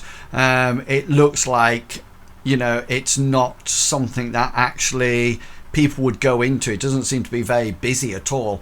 You think it's probably mostly automated rather than anything else. Okay, so I want to change my icon so that I look like a park gardener, so sort of like wearing wellies, carrying a basket of deadhead. I've got not a basket, a bucket of deadheading, some pliers, looking like a gardener that would work at that particular park, and then he's going to approach the host. Yeah. Okay then. Yeah. So there's this person, this park keeper, sat there with this newspaper over his head, and there's a locked series of gates. Okay. So just something like that. Not using my face doesn't actually look like me. He's just made up a random face for the gardener, probably a little bit sunburnt maybe, and he will approach the chap on the thing and just go a quiet ahem to try and get the chap's attention because he seems to be dozing. Yeah, you sort of like cough quite loudly, but he doesn't seem to wake up or anything. He just seems to be resting there. And roll a matrix perception check for me, please.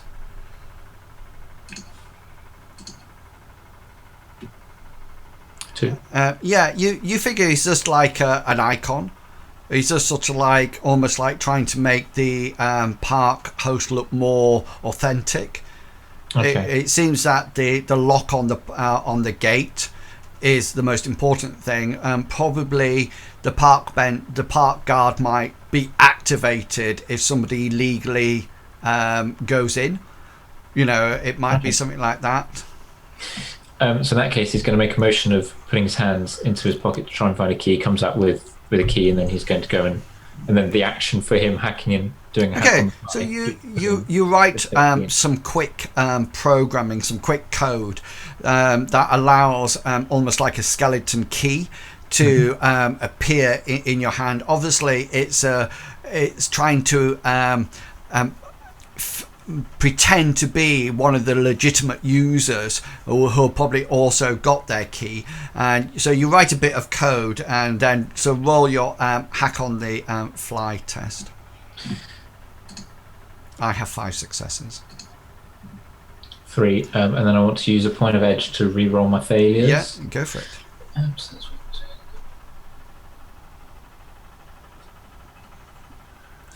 14, so that should be 11 dice.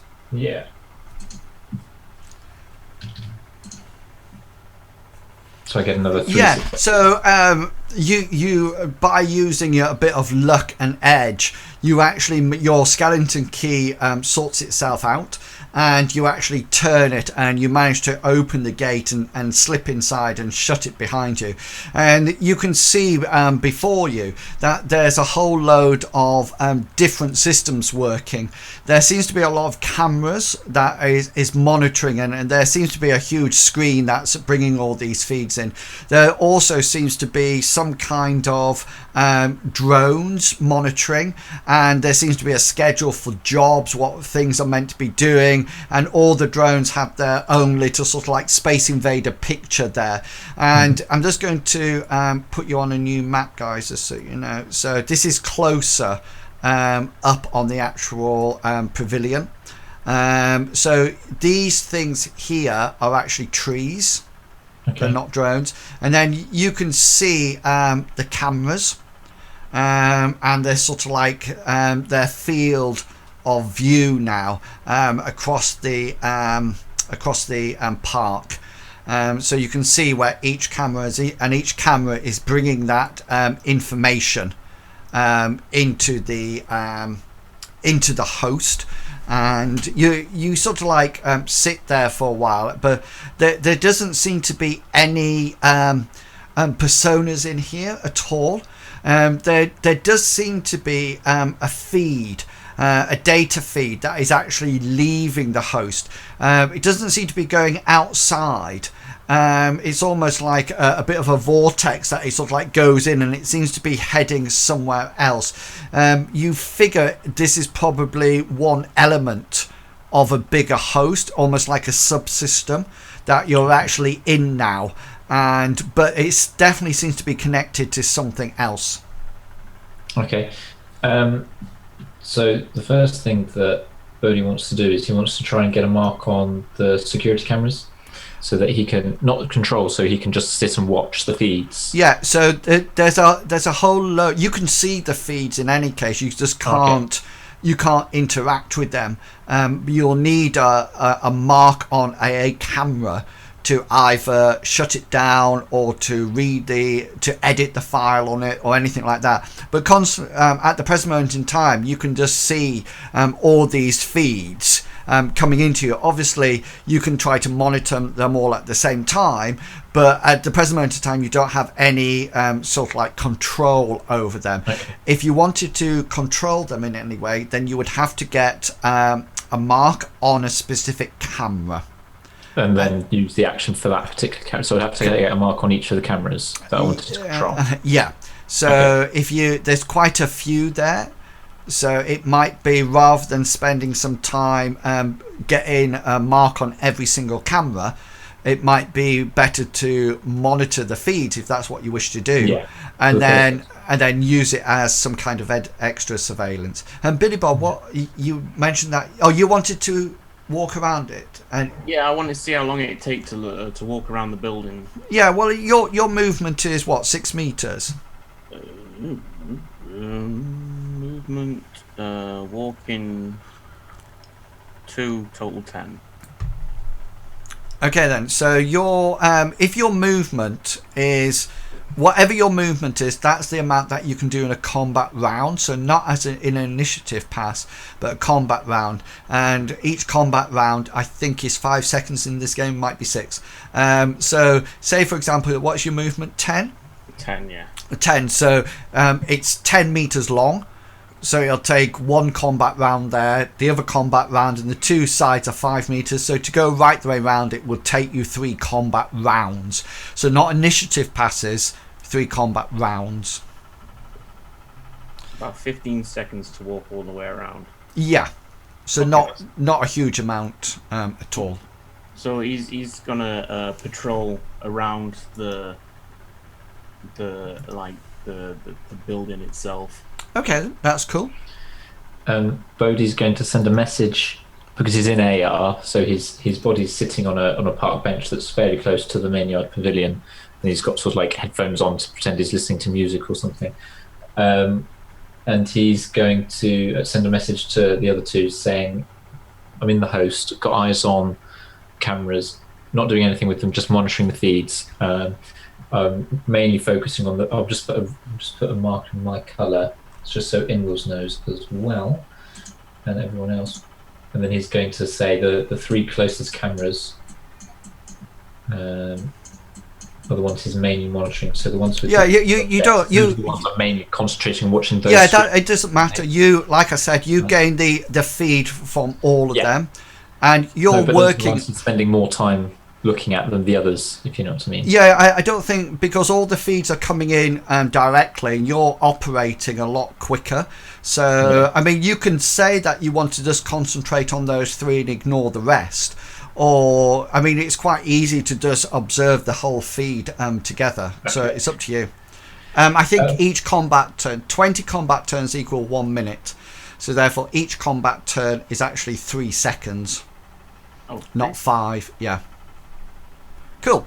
So, do you want to place yourself where you're actually going to be sat, Bodhi?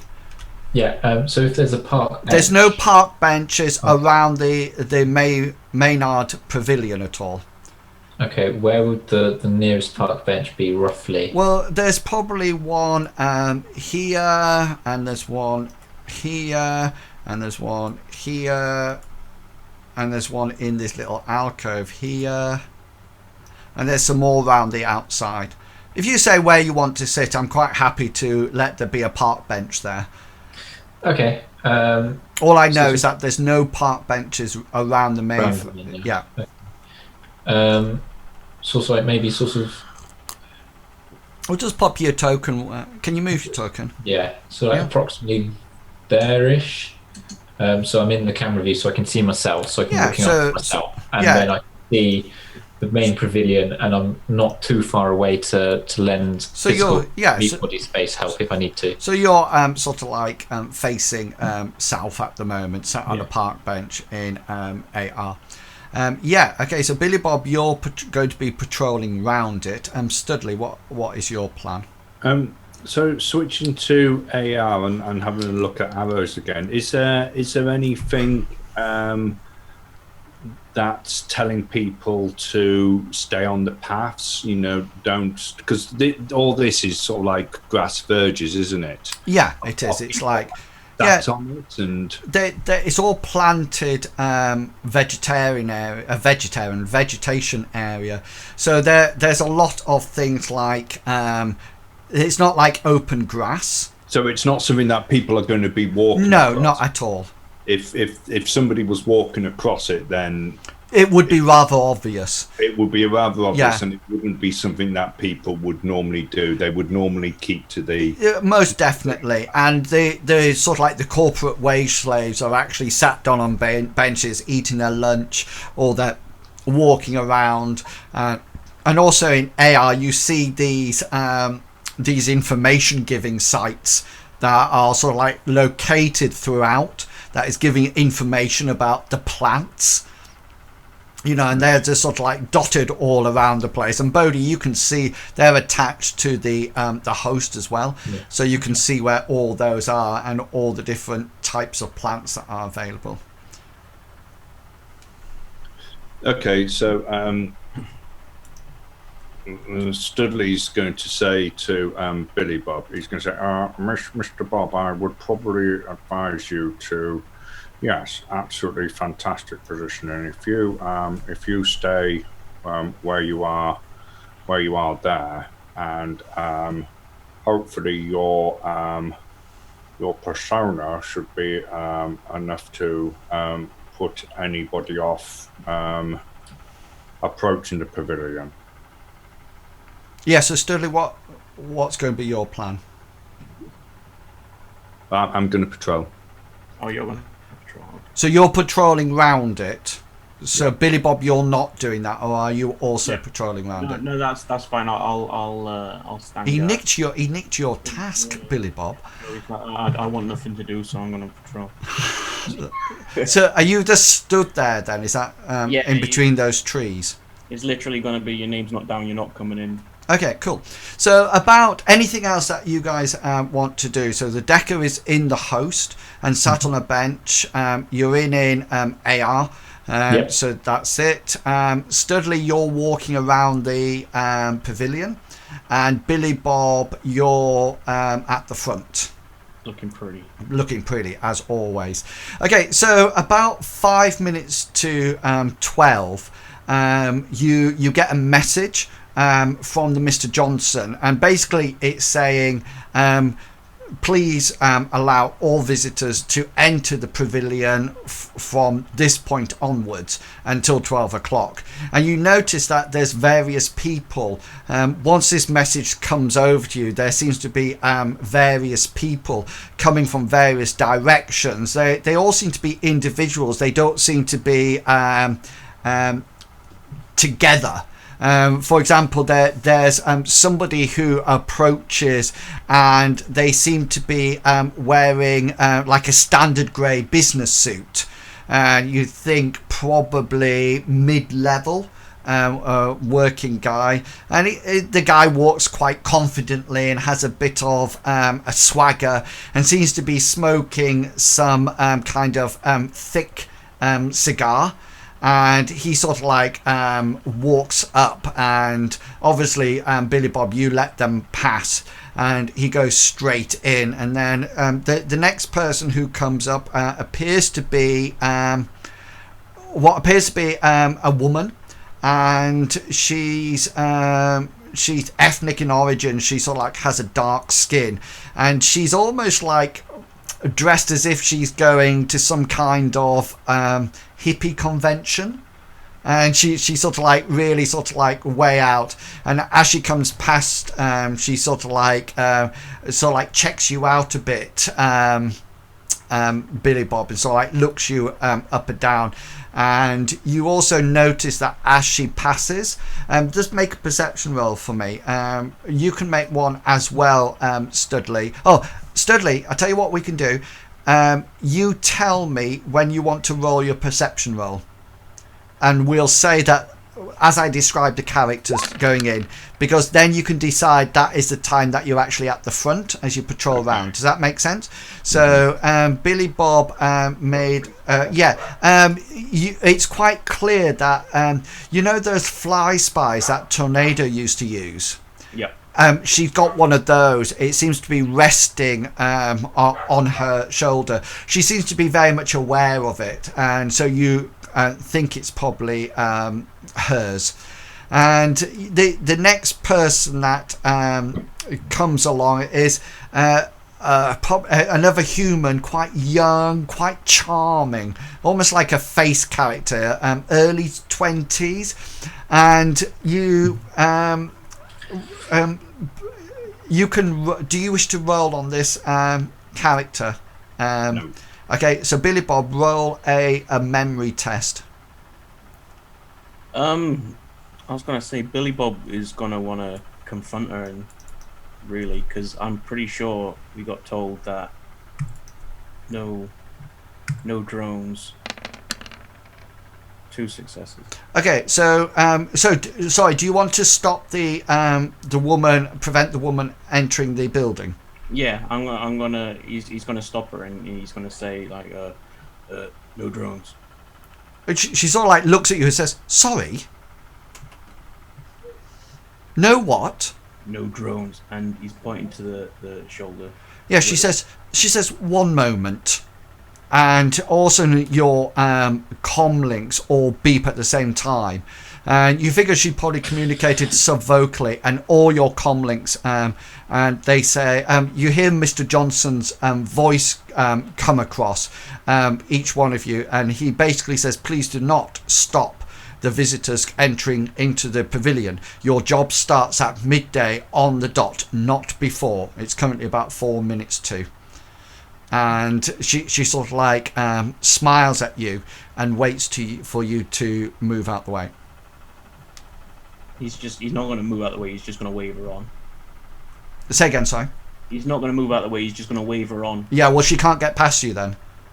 Oh, she can't? No, because you are literally in the way. Okay. So you'll have to step to one side and let her go yeah, past. He'll step to one side. Yeah, and she goes in. So yeah, your memory check for the charming lad, you tend to have remembered him from Trids.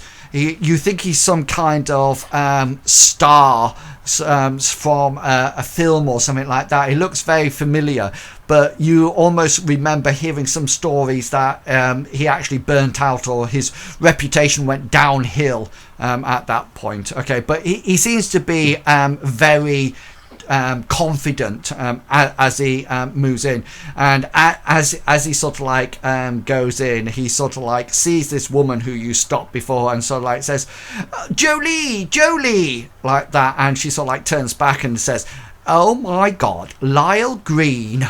And they sort of like embrace each other and sort of like enter into it. Then it seems to be another human that comes back. Sorry, no, a dwarf that comes back past, who seems to be very smartly dressed, but seems to have this permanent grumpy look on his face. Do you wish to roll perception on this one? I do. Okay, then go for it.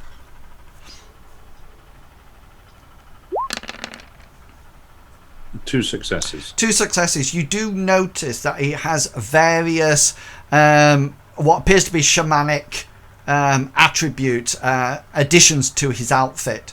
You figure he's probably some kind of shaman of some description. You can sense him if you wish. Yeah, I shall quickly switch my perception to read his aura. Yeah, cool. How many successes? One. What would you like to know? What's his magic? His magic rating is 6. Cool. Okay. The next person that comes past seems to be an elf. She's modelling a very skin-tight, all-in-one outfit, and you do notice, Billy Bob, as she walks past that she seems to have like a deck that Bodhi carries, and you notice that she's got some kind of data jack equipment in the side of her head. And then the last person to walk in, you are quite pleased to see, because it seems to be an orc. One thing that you do notice that he's trying to dress up, but he's failed miserably, and he's obviously bought some kind of suit that is 2 sizes too big for him, too small for him, and so everything is sort of like tight around him, and you can see by the way he walks that he's obviously not very happy in this outfit. It's probably not what he normally wears, but he sort of like goes in. You do notice that he's got various implants on him. You notice that his eyes are completely glazed over, and you think he must have complete cyber eyes in place rather than retinal adjustments or anything like that. And you do notice that you think his left arm is actually a cyber limb and not a real limb.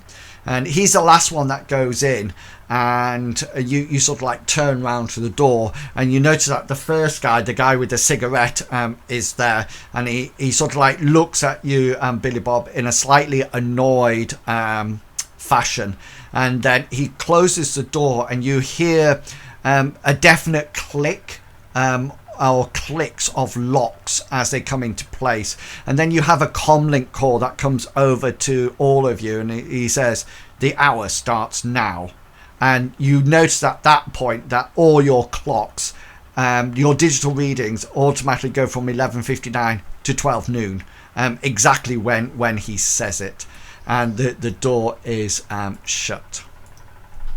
Studley's going to say over sub vocals, he's going to say, I wonder how many of those were actually turning up for the meeting, and how many of them were the internal security that Mr. Johnson mentioned.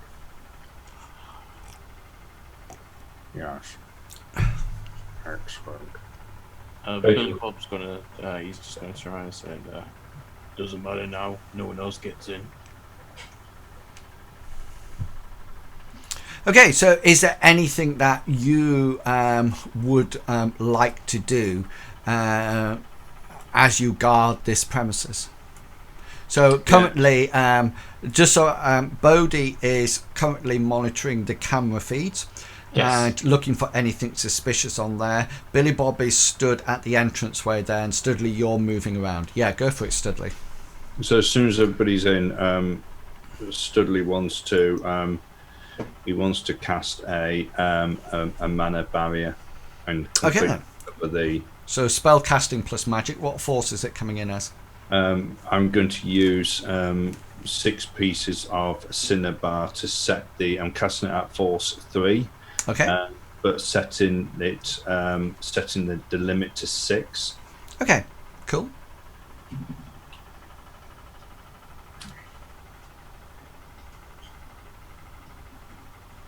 Raise limit by 3. Increase drain by nothing. Yeah, so so that's so it will be 4 successes on a force 3, is that? Yeah. Cool. Just to let you know, I'm just writing that down so I remember it. Just to let you know, the if it was a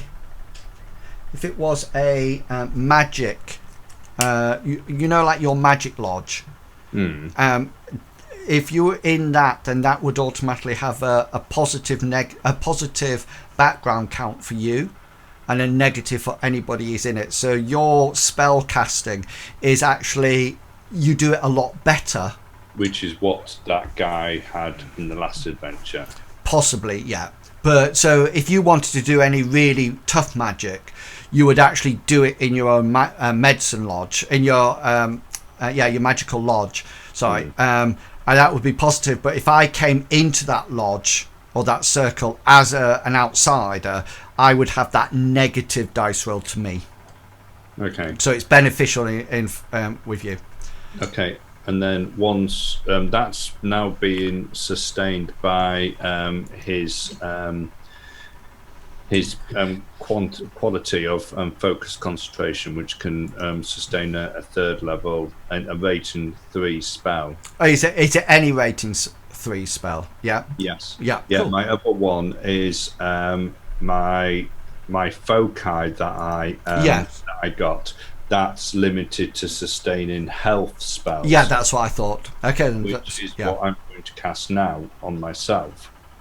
I'm going to cast increased reflexes at force 3 again.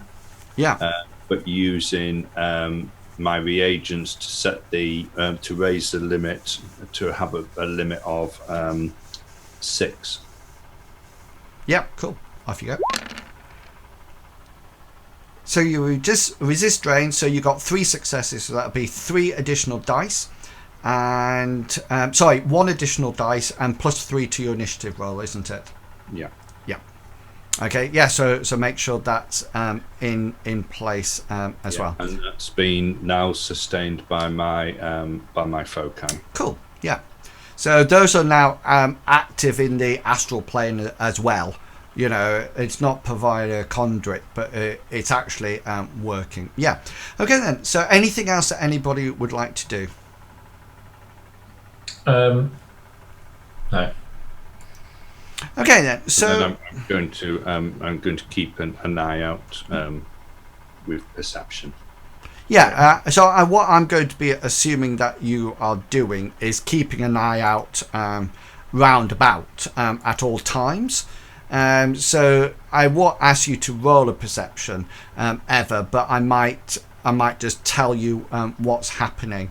And the first thing that you notice from your perception roll, what is your perception skill? Whom? Yeah, you, Studley.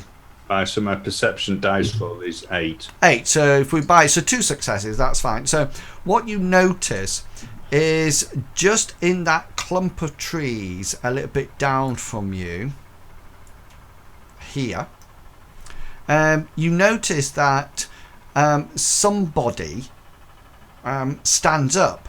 It's almost as if they've been asleep in the vegetation, and you suddenly realise that nobody sort of like went round and checked anywhere.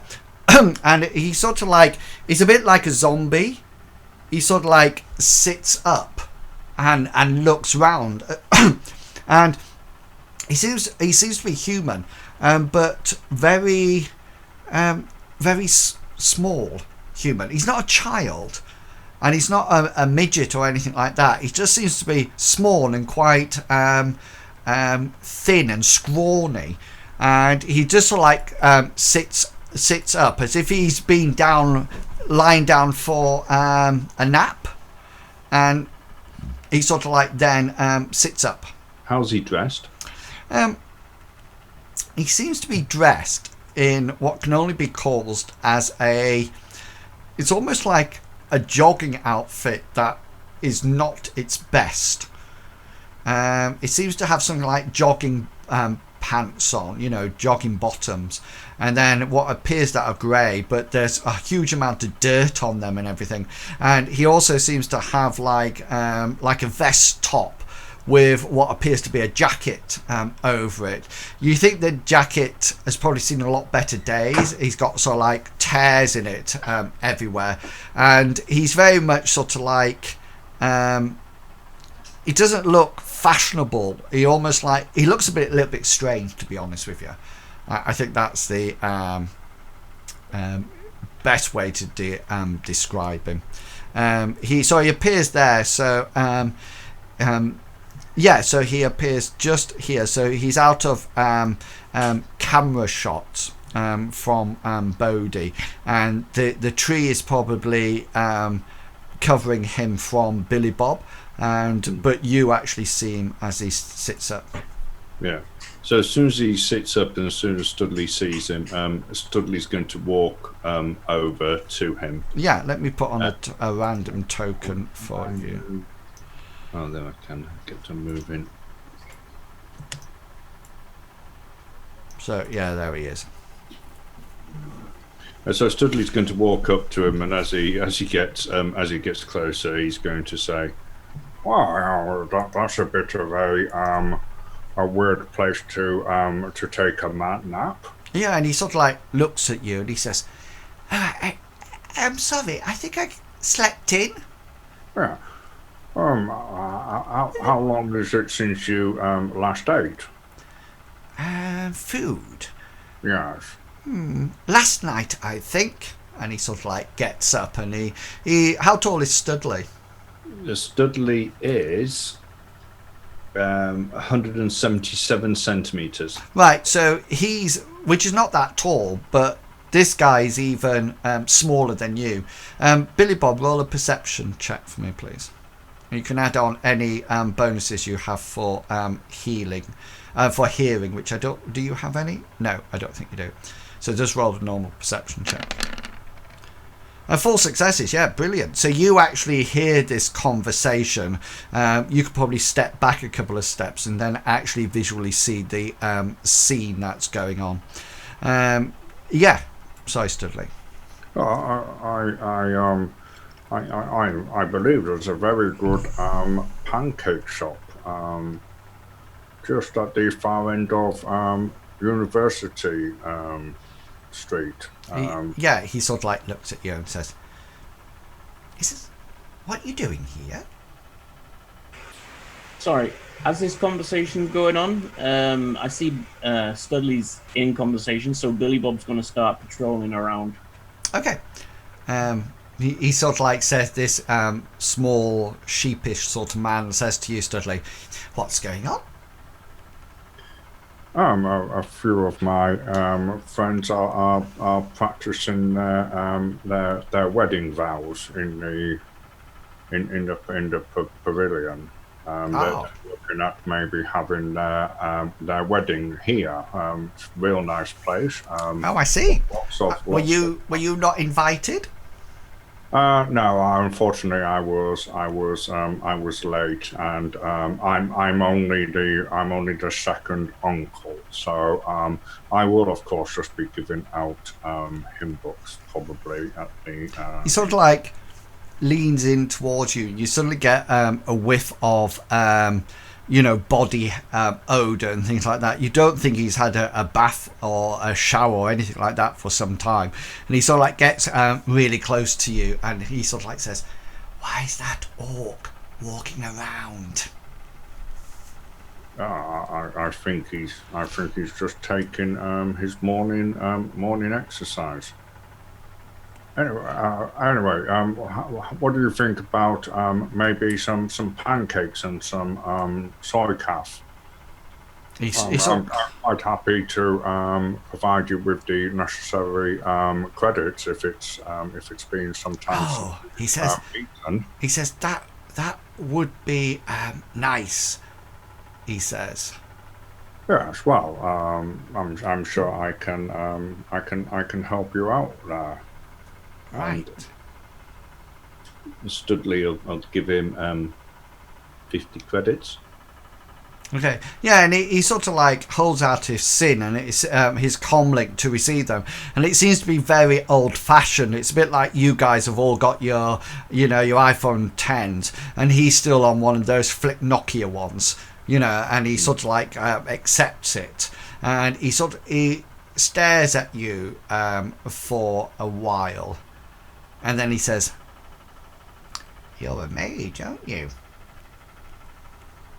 I do have certain skills in the magical art. Dudley's going to switch perception as well to see whether or not he has an aura. Yeah, roll your sensing. Right, so I'll answer one question for you. Is he magical? Yes, he is. He's a shaman. Right. He looks. You're not too sure of the level on magic because you only got one success, but he looks quite proficient. Right. You're not too sure what he's a shaman of, and he sort of like gets up and you scan your credits over his, and he says, "Do you know there's a barrier over the pavilion?" Yes, that was put up by me. Unfortunately, the bride's ex fiance is how shall we put it, a bit annoyed at her getting married to someone else. Yeah, I would just be careful because it might attract attention. Bert's a little bit gets a little bit annoyed if you do things like that in his park. So just be careful. Right, is he the Lone Star Mage? Yeah, Bert's his name. Doesn't have much of a social life. Oh, yeah. And then he sort of like, yeah, go on. I can understand. And then he suddenly goes, as if he's suddenly remembered something, he says, "Oh, yes, I need to check on Hugh." And he sort of like says, "Oh, thank you very much for the credit. I'll check on Hugh first, and then I'll go and get something to eat, and then be back for tonight to sleep in my little place."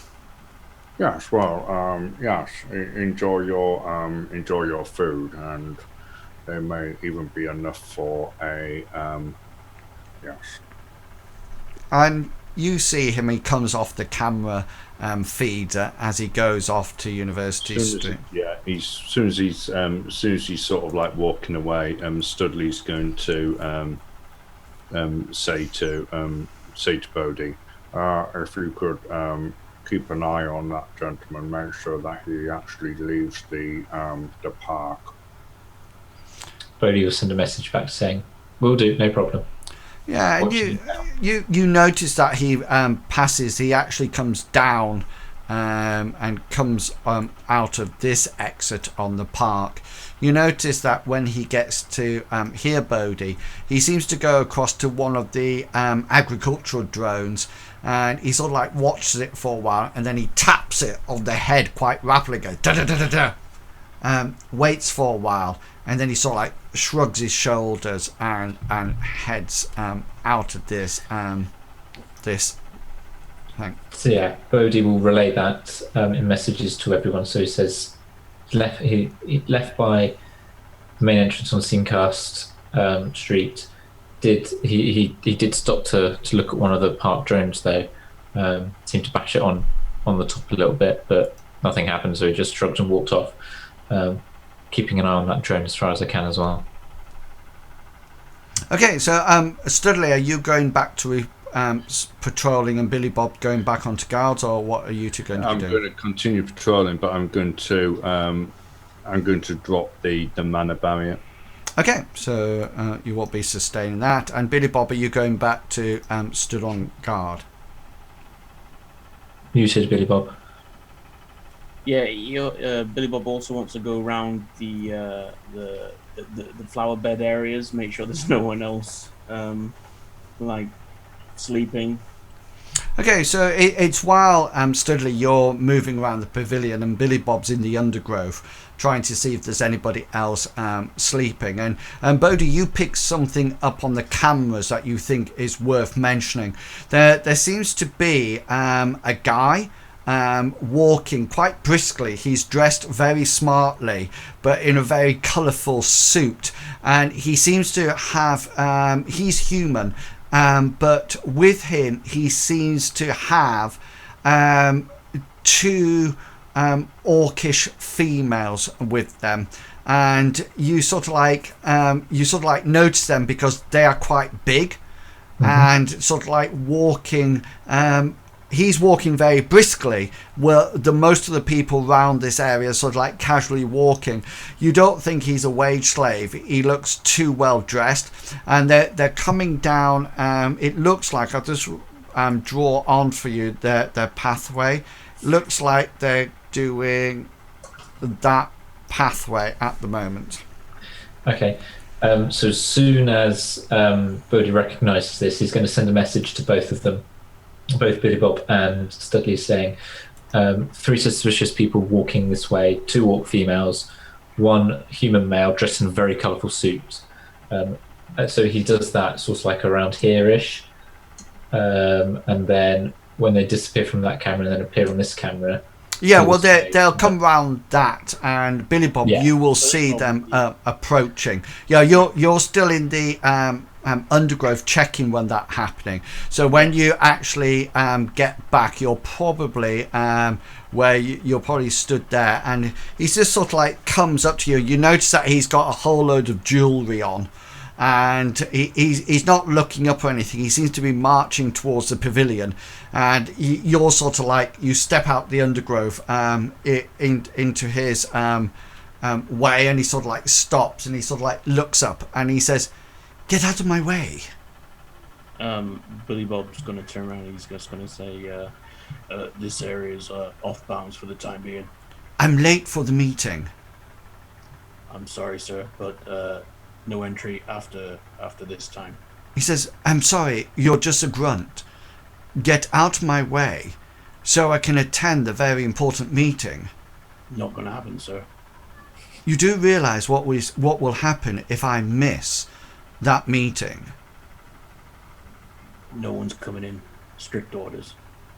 and he sort of like snaps his fingers, and the two orcish females sort of like take a step forward and slightly to one side.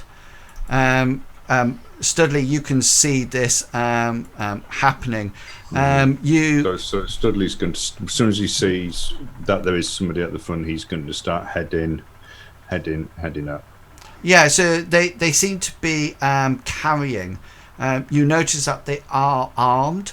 The two people at the back, the two orcs, have submachine guns, and they're also carrying stun batons. They seem to be wearing some kind of secure jacket on there as part of their armour, and they look quite formidable. They almost like look as if they would probably. What's your strength? Mine? No, Billy Bob's. What's your strength? 7. 7. Yeah, they look like they're both about equal to you. The only thing that you think, yes, Studley, is there anything you wish to do? Studley's Because you're just coming around the corner. Seeing it. He's seeing it even as he's walking up. He's going to sort of like say, "Is there a problem? Can I help at all?" Yeah, he sort of like says, the guy once more says, Rolando, sorry, I need to be in the meeting, and he looks at Billy Bob, your grunt here is denying me access. I don't know whether or not you were told about the meeting, but you had to be here at 12 o'clock, and I've seen from my display it is now whatever time it is. Unfortunately, it's about 12:30. Unfortunately, after 12 o'clock, you are not permitted to enter. I am expected at the meeting. It is essential that I please if call. If you were expected at the meeting, then you would have been here at 12 o'clock sharp, like everybody else. He says, I'm sorry, I don't know who you are, but I need to be in that meeting, and how dare you talk to me as if you are in charge of me of any description at all. And he sort of like takes a step back, and the two orc women sort of like stand in front, and so he's now behind the two orcs. So it's almost like the two orc women are sort of like matching up to Billy Bob and you, Studley, and he sort of like turns around and says, please do not make me use force. At which point Billy Bob's going to take a step forward towards. Yeah, you're face to face. There's no room for a step forward. Yeah, I just want to get in front of Studley, so he's not. So you would have to literally put your arm to one side and push Studley back. That's what he will do. Then he'll push Studley back slightly.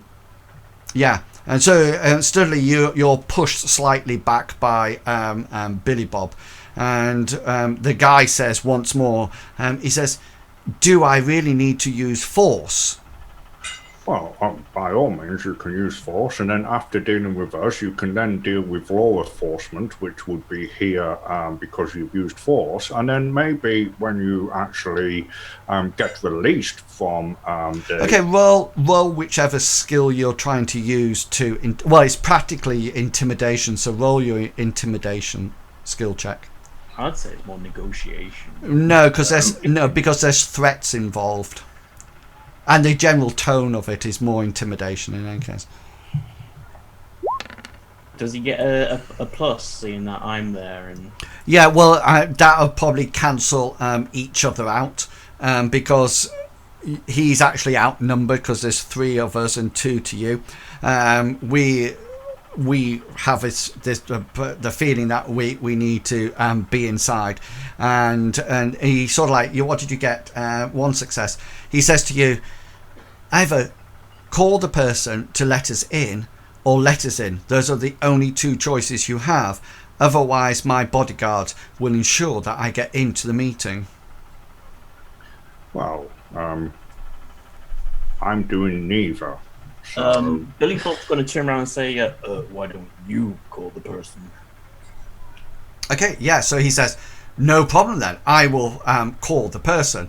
And Studley, he seems to lose focus on you for a short period of time. And then he sort of like re-engages with the world. And he appears to be putting a call in. He's waiting for it to be picked up at the other end. Is there anything either one of you would like to do?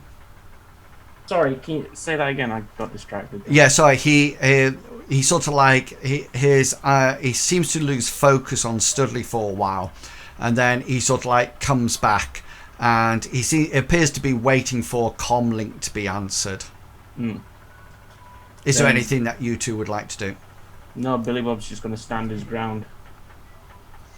Studley's going to get ready to cast a spell if he needs to. There's no pre-casting or anything, is there? No, it'll just be we're just going to initiatives, and it's obvious that nobody is answering his comm link. Studley's going to say the person was very insistent that after 12 o'clock no one would be getting in, and it would also be that he would not be answering his comm. He turns around it and he looks quite cross now, and he sort of like reiterates that he is meant to be at that meeting and he needs to enter. Well, I'm sorry, you're not entering. Okay then, so you both sort of like stand there to say no, you're not going in, and he sort of like says you are going in, until after a while he sort of like loses almost like patience of you are going in, I'm not going in, I'm going in, not going in, so to speak. So yeah, let's roll some initiative, and they'll take the first action, but there won't be any surprise because you literally know it's going to happen. Do you want me to roll initiative as well? Are you planning on doing anything from inside the host? If I'm watching this, if I start seeing that something's about to go down, then yes, I want to start, keep the cameras going, but I want to stop them recording or blanket, not turn the cameras in off, which case, stop them, that sort of thing. Yeah, so in which case, roll initiative then. Oh, I get to roll my matrix roll for the first time. I'm going to put the You're in AI, you don't get to roll it. Oh, your normal meat. my physical. Okay. I'm going to both. Sorry, I put trolls, and they're not trolls. They're orcs. I will re-roll mine. Click the wrong one. Right. This is the orcs roll. 22. And then this is Rolando's roll. Ooh.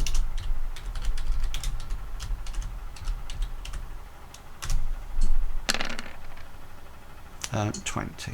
Sorry, is that both orcs together? Both orcs are just for the ease. Both orcs go at the same time, just so we got ease.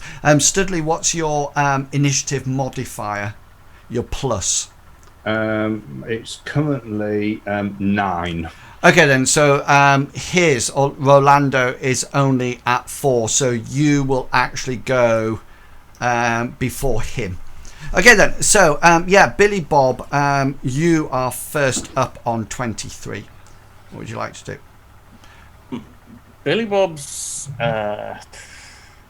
So just so you know, you're not actually. So what we'll say at this point is that the orcs started this activity off, and so before we rolled initiative, they actually drew their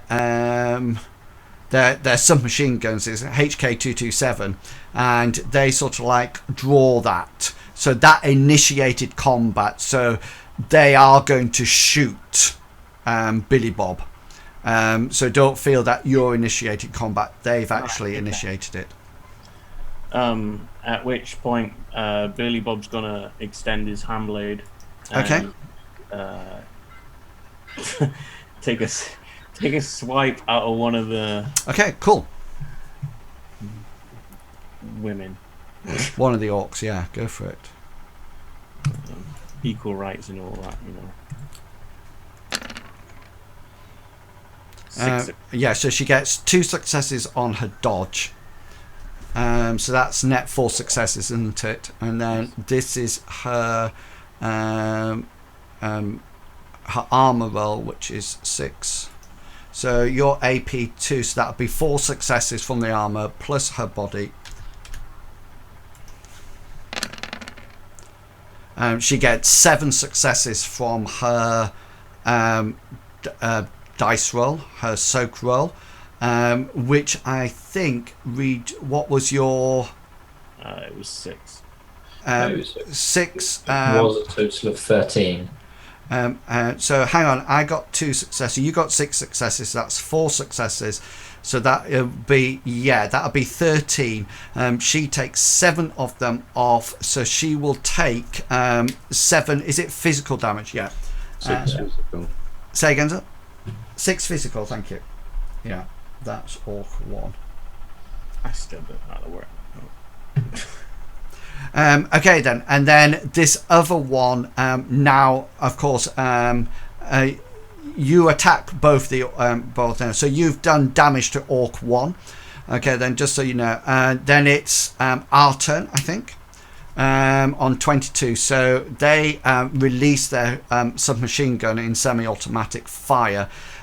So first one, you'll be able to do a dodge roll, a normal dodge roll. So just let me check the skills here. 4,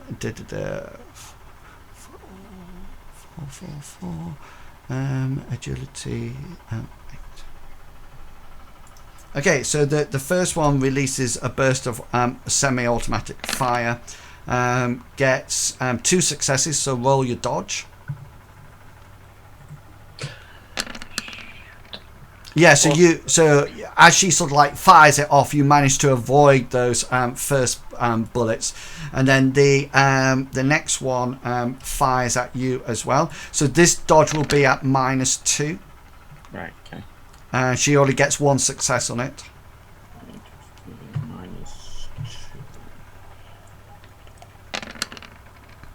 Yeah, and you managed to avoid those rolls as well. Studley, you're up. What's happened to the rest of the park now? Well, I mean, there was all these wage slaves wandering about, and all of a sudden, automatic fire's gone off. Exactly, but remember, this whole round is sort of like 3 seconds. So Okay. at the moment, that sound is still sort of like emanating out from the bullets. Okay, so Studley's going to cast a spell at Orc 1. The 6 and the one who's Yeah. already got 6p So damage. he Yeah. sort of like throws a punch as he casts his clout spell. Cool.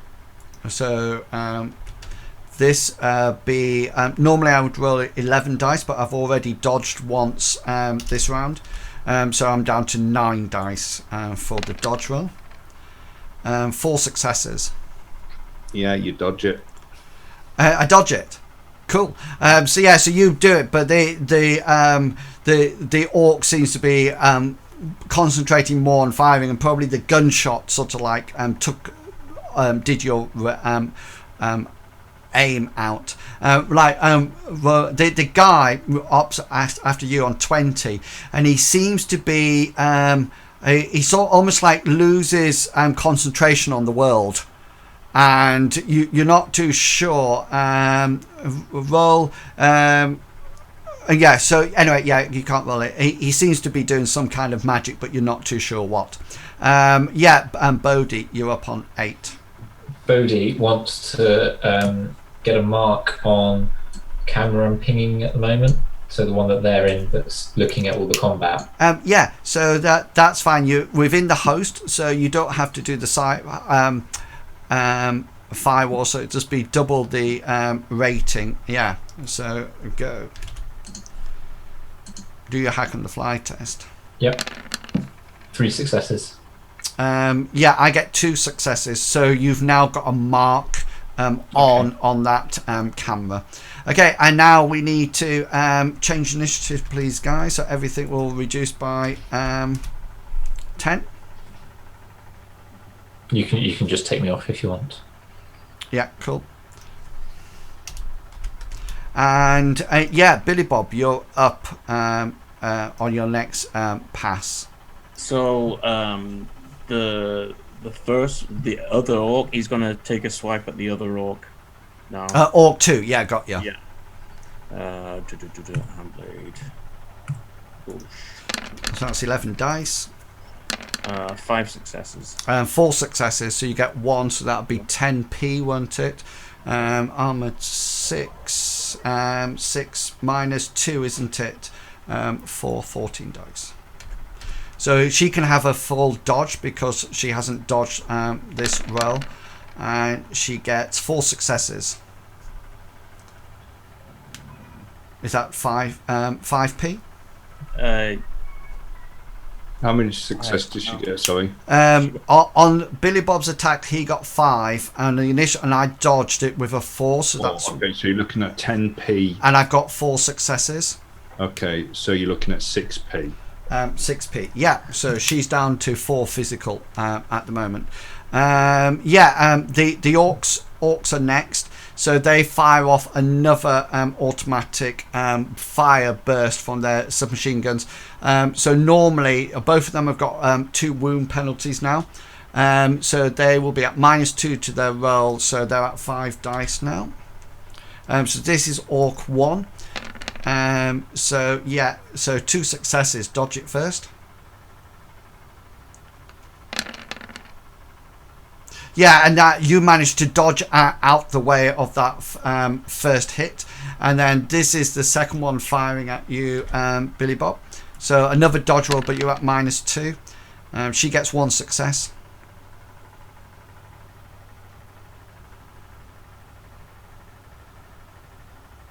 Is it rolling?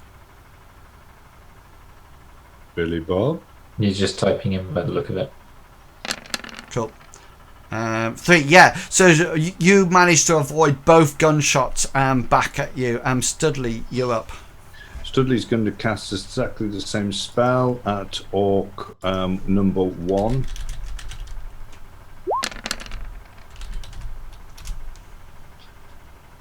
Six successes. 6 successes. So Orc 1, so she's already dodged, so she's going to be at minus because of a dodge. She normally dodges with 5 successes, 5 dice, so she will roll 3 dice on her dodge roll for your spell. She gains 1 success, so you have 5 net successes. Okay, so at the moment it's 11 stun. 11 stun, -6 AP. -6 is your 8. Which should take off her armor, so she's just rolling her body to resist. And she rolls 2 successes. Okay, so that's 9 stun. Okay, so she's out for the count, but she's stunned dead. She's not dead. Okay, because the last roll on her was a stun roll in any case. Right, that's you done. Okay, Rolando, something appears next to him in the material plane. It seems to be some kind of a fire spirit. And it's just that you figure he was summoning it and controlling it last. You know, when he looked like he was distracted. It looked like you now recognize it, Studley, that he was probably summoning up his spirit and giving it commands last round, and he's told it to materialize, so that is action to materialize it this round. Okay, so adjust initiatives, please.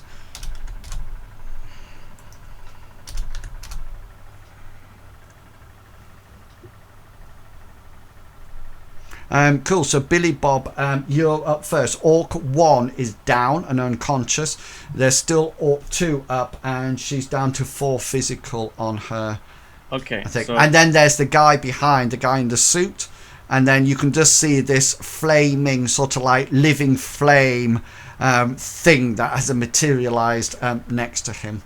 my immediate threat at the moment is the orc in front. So Okay, then. He's gonna. She's going to, yeah, you're going to attack her. Yeah, go for it. Blade. Boom. Is that glitch? No, it's not a glitch. It'll come up to me if it was a glitch. You got... I got no successes. Yeah, but you only got 3. Yeah, you didn't. You did fine. So that's all right. So you fire. You try to stab this last one. She returns fire to you on 2. So roll your dodge, which would be all your dodge. You won't have a negative modifier to it or anything. She gets 1 success. And you dodge that second bullet, and then she's done now. So Studley, you're how come you went down to 0? Oh yeah, because we were on 10. Yeah, we were, sorry, that's it. So that's that round finished. Okay, so Bodhi, you now see, because now those gunshots have been heard, you now notice that there's various park guards are sort of like converging on Billy Bob's and Studley sort of like general area. You can pick them up from each of the areas as they come through. Okay, can we roll? I'll get rid of you guys, and can you roll new initiatives for me, please? Can Bodhi use point of edge to go to the top of the turn order? Yes, by all means. Wounds apply. Yeah, wounds apply to initiative. So that'll be 3d6s plus.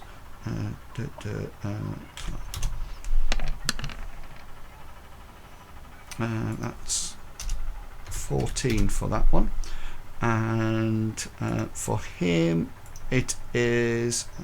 He's not injured at all.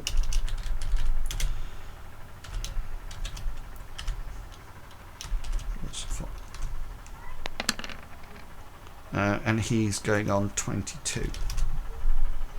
Right, let's rearrange.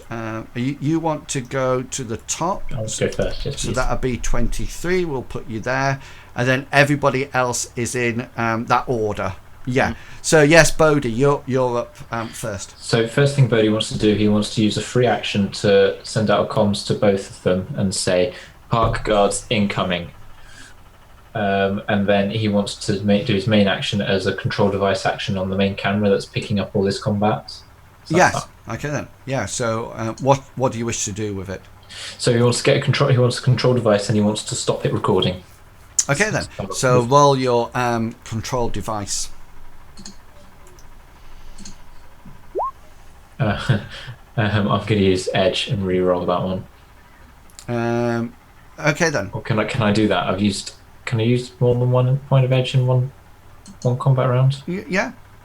Okay. So yeah, I'm going to use a point of edge to re-roll that. So that's a full dice pool again. So. Is that your electronic warfare, by the way, when it says control device? Yeah, Should that's be. right. I was rolling it from the Matrix thing. Just check. Yeah. Yeah, so it's logic and electronic warfare limited by sleaze. Yeah, cool. So spend a point of edge and roll it again. Yeah, I've marked that off, so that's 10 dice. 1 success.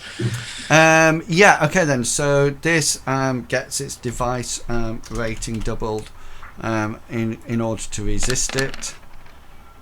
Yeah, and you're now busy trying to control that device. You're trying to somehow write a bit of code to try to get it to cease, but you're not familiar with these cameras, and it's taking some time to actually get that physically working. Well, Rolando, you on 22, he's not in combat with anybody, starts to head straight down the map. So let me just put him in another color. He's heading this way. You see him on the screen, and Billy Bob and Studley, you see him leaving as well.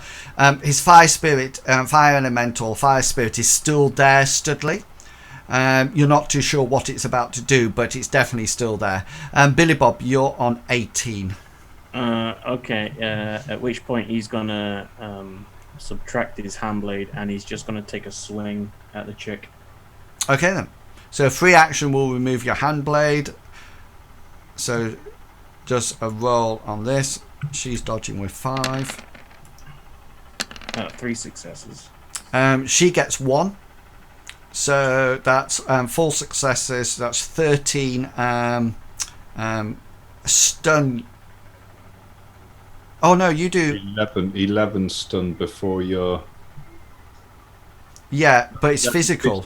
It's 11 physical. Yeah, unless he calls shot, he can't. Yeah, that's. I didn't call shot. Yeah, that's what I was just thinking. He's got bone lacing, so. So there's nothing to reduce the armor on this shot, no. No. So she's going to roll her full armor, which would be 16 points. I forgot to call shot. She gets 6 successes. So did you say 11?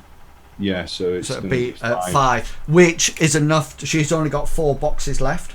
Yeah. Which is enough. So you sort of like swing at this, and because your bones are not made out of real bone, it's sort of like supported. You just sort of like whack it on the side of the face, and you almost like hear the crunch or the crack of maybe a jaw and maybe some cranium going, and she sort of like topples to the ground. And Studley, you're up on 17. Not knowing what this spirit is going to do, Studley's going to try to banish it. Okay then, cool. You know what roll that is? Yeah, oh well done. Yeah, and I think I resist with my rating, don't I? Let me just see what my rating is.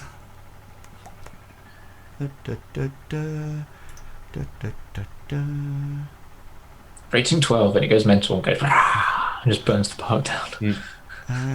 No, I don't think it's that. I'm just finding it. Okay then, yeah. Do I just roll? I will roll my. Let me just check this, unless you know it. I don't know. Okay then, conjuring. You're banishing it, aren't you? Here we go. I should know this. You've done banishing plus magic, opposed by the spirit's force plus the summoner's magic. That's what I didn't know what the other one was. Magic. Okay, so that's 8 plus 5, so that's 13. I get 3 successes, so your banishment is unsuccessful. And the orcs are dead. Do we take? Do I have to resist drain for this? No, I don't. Let me just check. I don't think there is. Let me. I thought it was something like any net. Oh yes, for every net hit, you get the number of surfaces is reduced by 1. If you reduce the surfaces, right, the drain value for banishing is equal to twice. Yeah, right. Well done. The drain value for banishing is equal to twice the hits, not net hits, of the spirit's drain test. So I got 3 with a minimum value of 2, and if the spirit's force is greater than your magic rating, which is not, the drain is physical. Otherwise, it's stun. I'm resisting. So you're resisting 3 stun. Right. And no, twice the number of successes. So oh yeah, 6 stun. Yeah, sorry, yeah. And well what done. am I resisting it with? You resist it with your normal drain. So My for will- spell, so it's your willpower plus logic because you're a hermetic mage. Yeah, I didn't know whether or not banishing actually. No, clears. it's the same for no matter what. So I resisted 3. So you take 3 stun then, don't you? Yeah. Yeah, 3 stun as you try to banish it. Okay, but at the end of that's you done, isn't it? On 17. Yeah. Yeah, on 14 the orcs are out of it, and one's unconscious, the other's dead. And this, you try to banish this fire spirit, but you sort of like it seems it's either more powerful than you think, or Rolando, who summoned it, is probably more powerful than you think, because you can't seem to banish it at all, and it actually takes some drain. What does that drain look like, Gully, when you take the drain? His skin just sort of like goes paler. Okay then, so your skin sort of like goes paler as you try to resist the drain, and you stagger a bit. And It's called Studley, sorry. The fire elemental, the fire spirit, sort of like almost like grins at you, and then it puffs out of existence. It just disappears. You figure Studley it's probably had a command similar to protect me as I run away, or something like that. It seemed to be protecting the other guy rather than causing physical harm. And at that point, at the end of this round, you notice that you've heard what Bodhi's told you, that there's park guards incoming because of the gunshot noises, not because of your noise. You haven't made any noise, but the orcs on the floor still have their submachine guns and stun batons, etc. So the only thing that's actually visual from the battle is these two, one dead orc and one unconscious orc on the floor, as the park guards almost like converge from We don't have any time to move them or anything like that. Well, Bodhi's sort of like told you, and they will arrive on scene, okay, at the end of this round. So Bodhi's still got 13.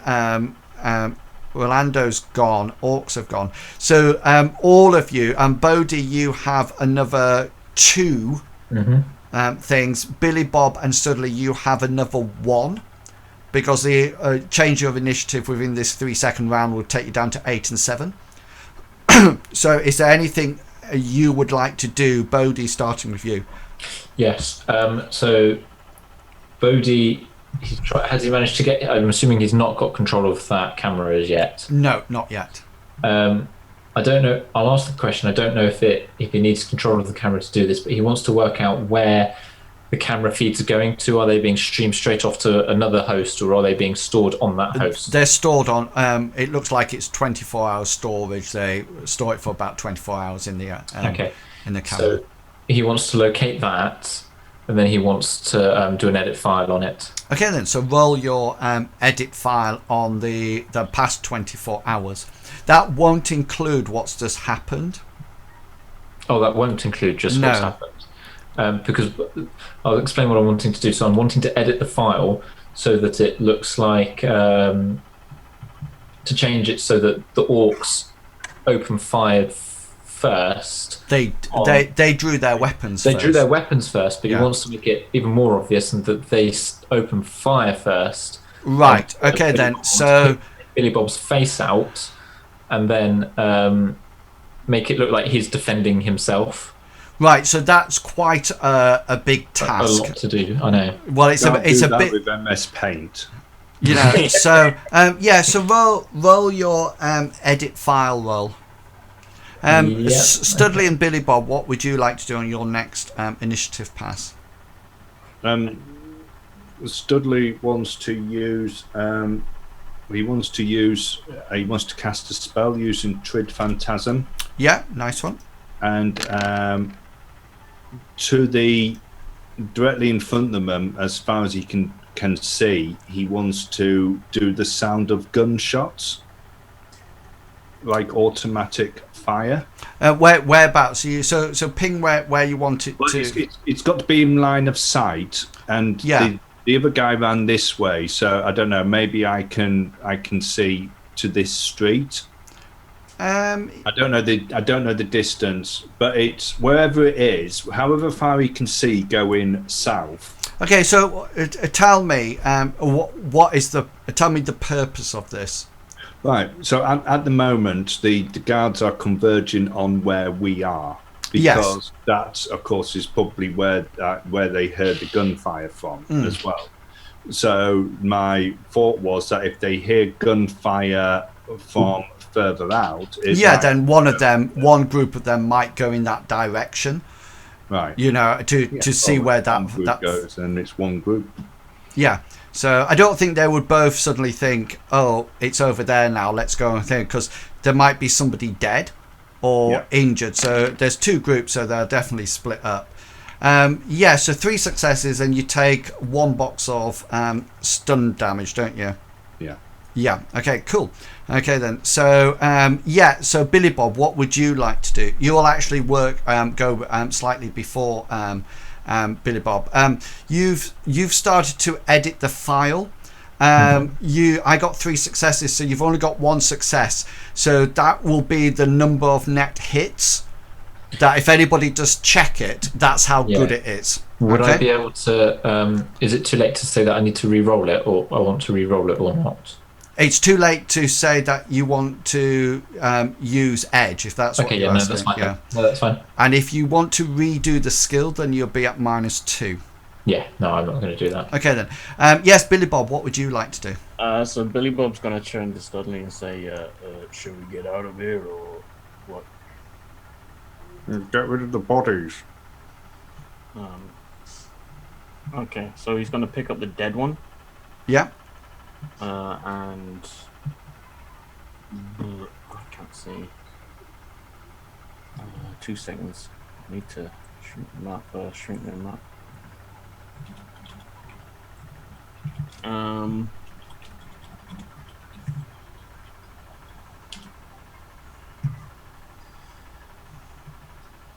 So, yeah, he's gonna pick up the dead one. Yeah. Do I need to make a lift and carry? No, because she's not that heavy. Okay. He's gonna dump her in the undergrowth. Yeah. Which side would you like to put her? Probably over this way. Okay. Yeah. So you sort of like put her in the undergrowth where that guy sort of like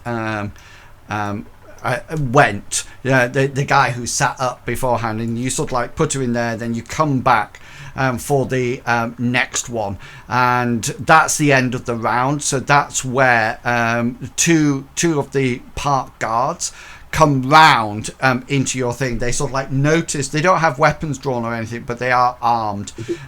Just to let you know, let me tell you what they've actually are actually carrying, so you know.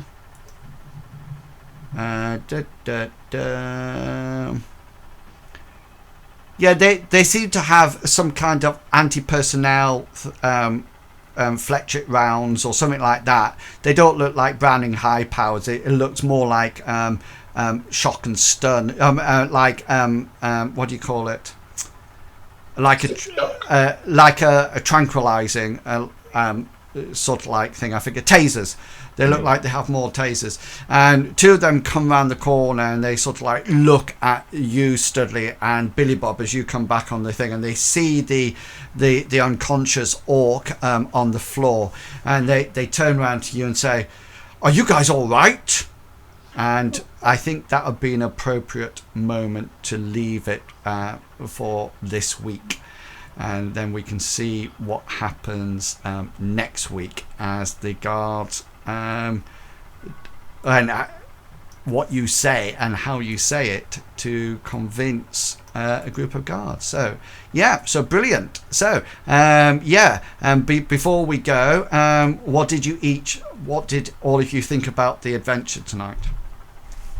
I enjoyed it. This is like it's different from normal. I'm really enjoying this. Cool. I think we could have got a lot more information of what we were actually walking into. Well, I don't know whether or not we could have tried to trace the call when it came through from the Mr. Johnson. I don't know whether or not that would have been possible. Maybe even try to match the numbers to one that we might have had before. Oh, I see. You wanted more information about Mr. Johnson. No, well, because at the moment we've no idea who we're working for. No, that is true. Right. Yeah. I don't know whether or not. So what did you think of the actual scenario, Studley? I mean, the scenario was a simple: don't let anybody in. Right. Okay then. Cool. Yeah. What about you, Bodhi? How did you feel about the adventure tonight? Yeah, pretty much the same as Billy Bob and Studley. It's a different one, which is nice. It's a different one. We're thinking about different things that we would normally do. Normally, we're infiltrating or trying to find someone. So it's nice to think of. I'm not saying it's straightforward because it's not. I'm just thinking it's nice. It's a nice change of pace to do something that's different. Yeah. And just out of interest, just out of interest, it's actually Shadowrun produces missions every year, and it's the first ever series of missions that were actually produced, and it's labelled for beginning characters. So you have the option.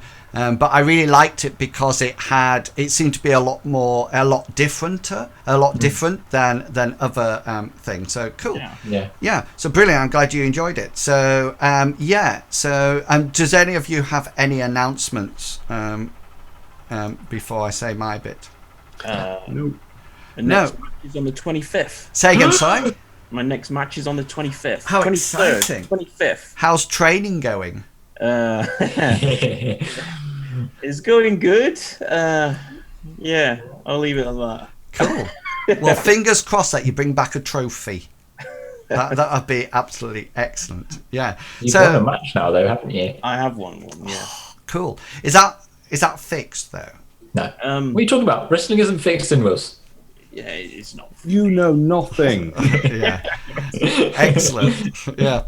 Okay then. So I will be back. I'll probably stream tomorrow afternoon and be doing some ESO and Elder Scrolls Online tomorrow afternoon.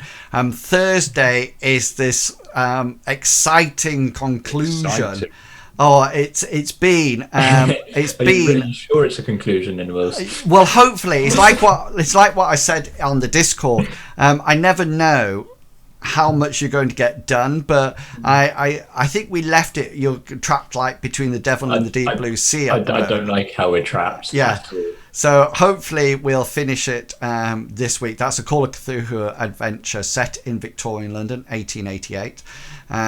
So that's on Thursday, 7:00 BST time, and then on Saturday at 7:00 in the evening, 1900 hours BST time, will be the next episode of Mithras, which is a fantasy role-playing game, a bit like Dungeons and Dragons, but with just a different rule set. So by all means, come along and have a look at that. I will be back tomorrow to do some Elder Scrolls Online. So if you've enjoyed tonight's stream, then by all means come back next week and join it. Press that follow button, and we'll see you soon. I know that Chuggerwugger actually streams. He streams today, so I will give him a shout out because I can never. Dark Days Ahead, that's it. Cataclysm's Dark Days Ahead, which is really good stream, so go over and give him a follow. And apart from that, it only remains for me to say a couple of things. Three things. Number one, thank you to the players tonight for being around. Really enjoyable for me. Number two, please remember to be who you are and say what you feel, because the people who mind don't matter and the people who matter don't mind. And finally, to say have fun, and I'll catch you all later. And until then, consider yourself well and truly waffled. See you later, guys. Bye. Bye.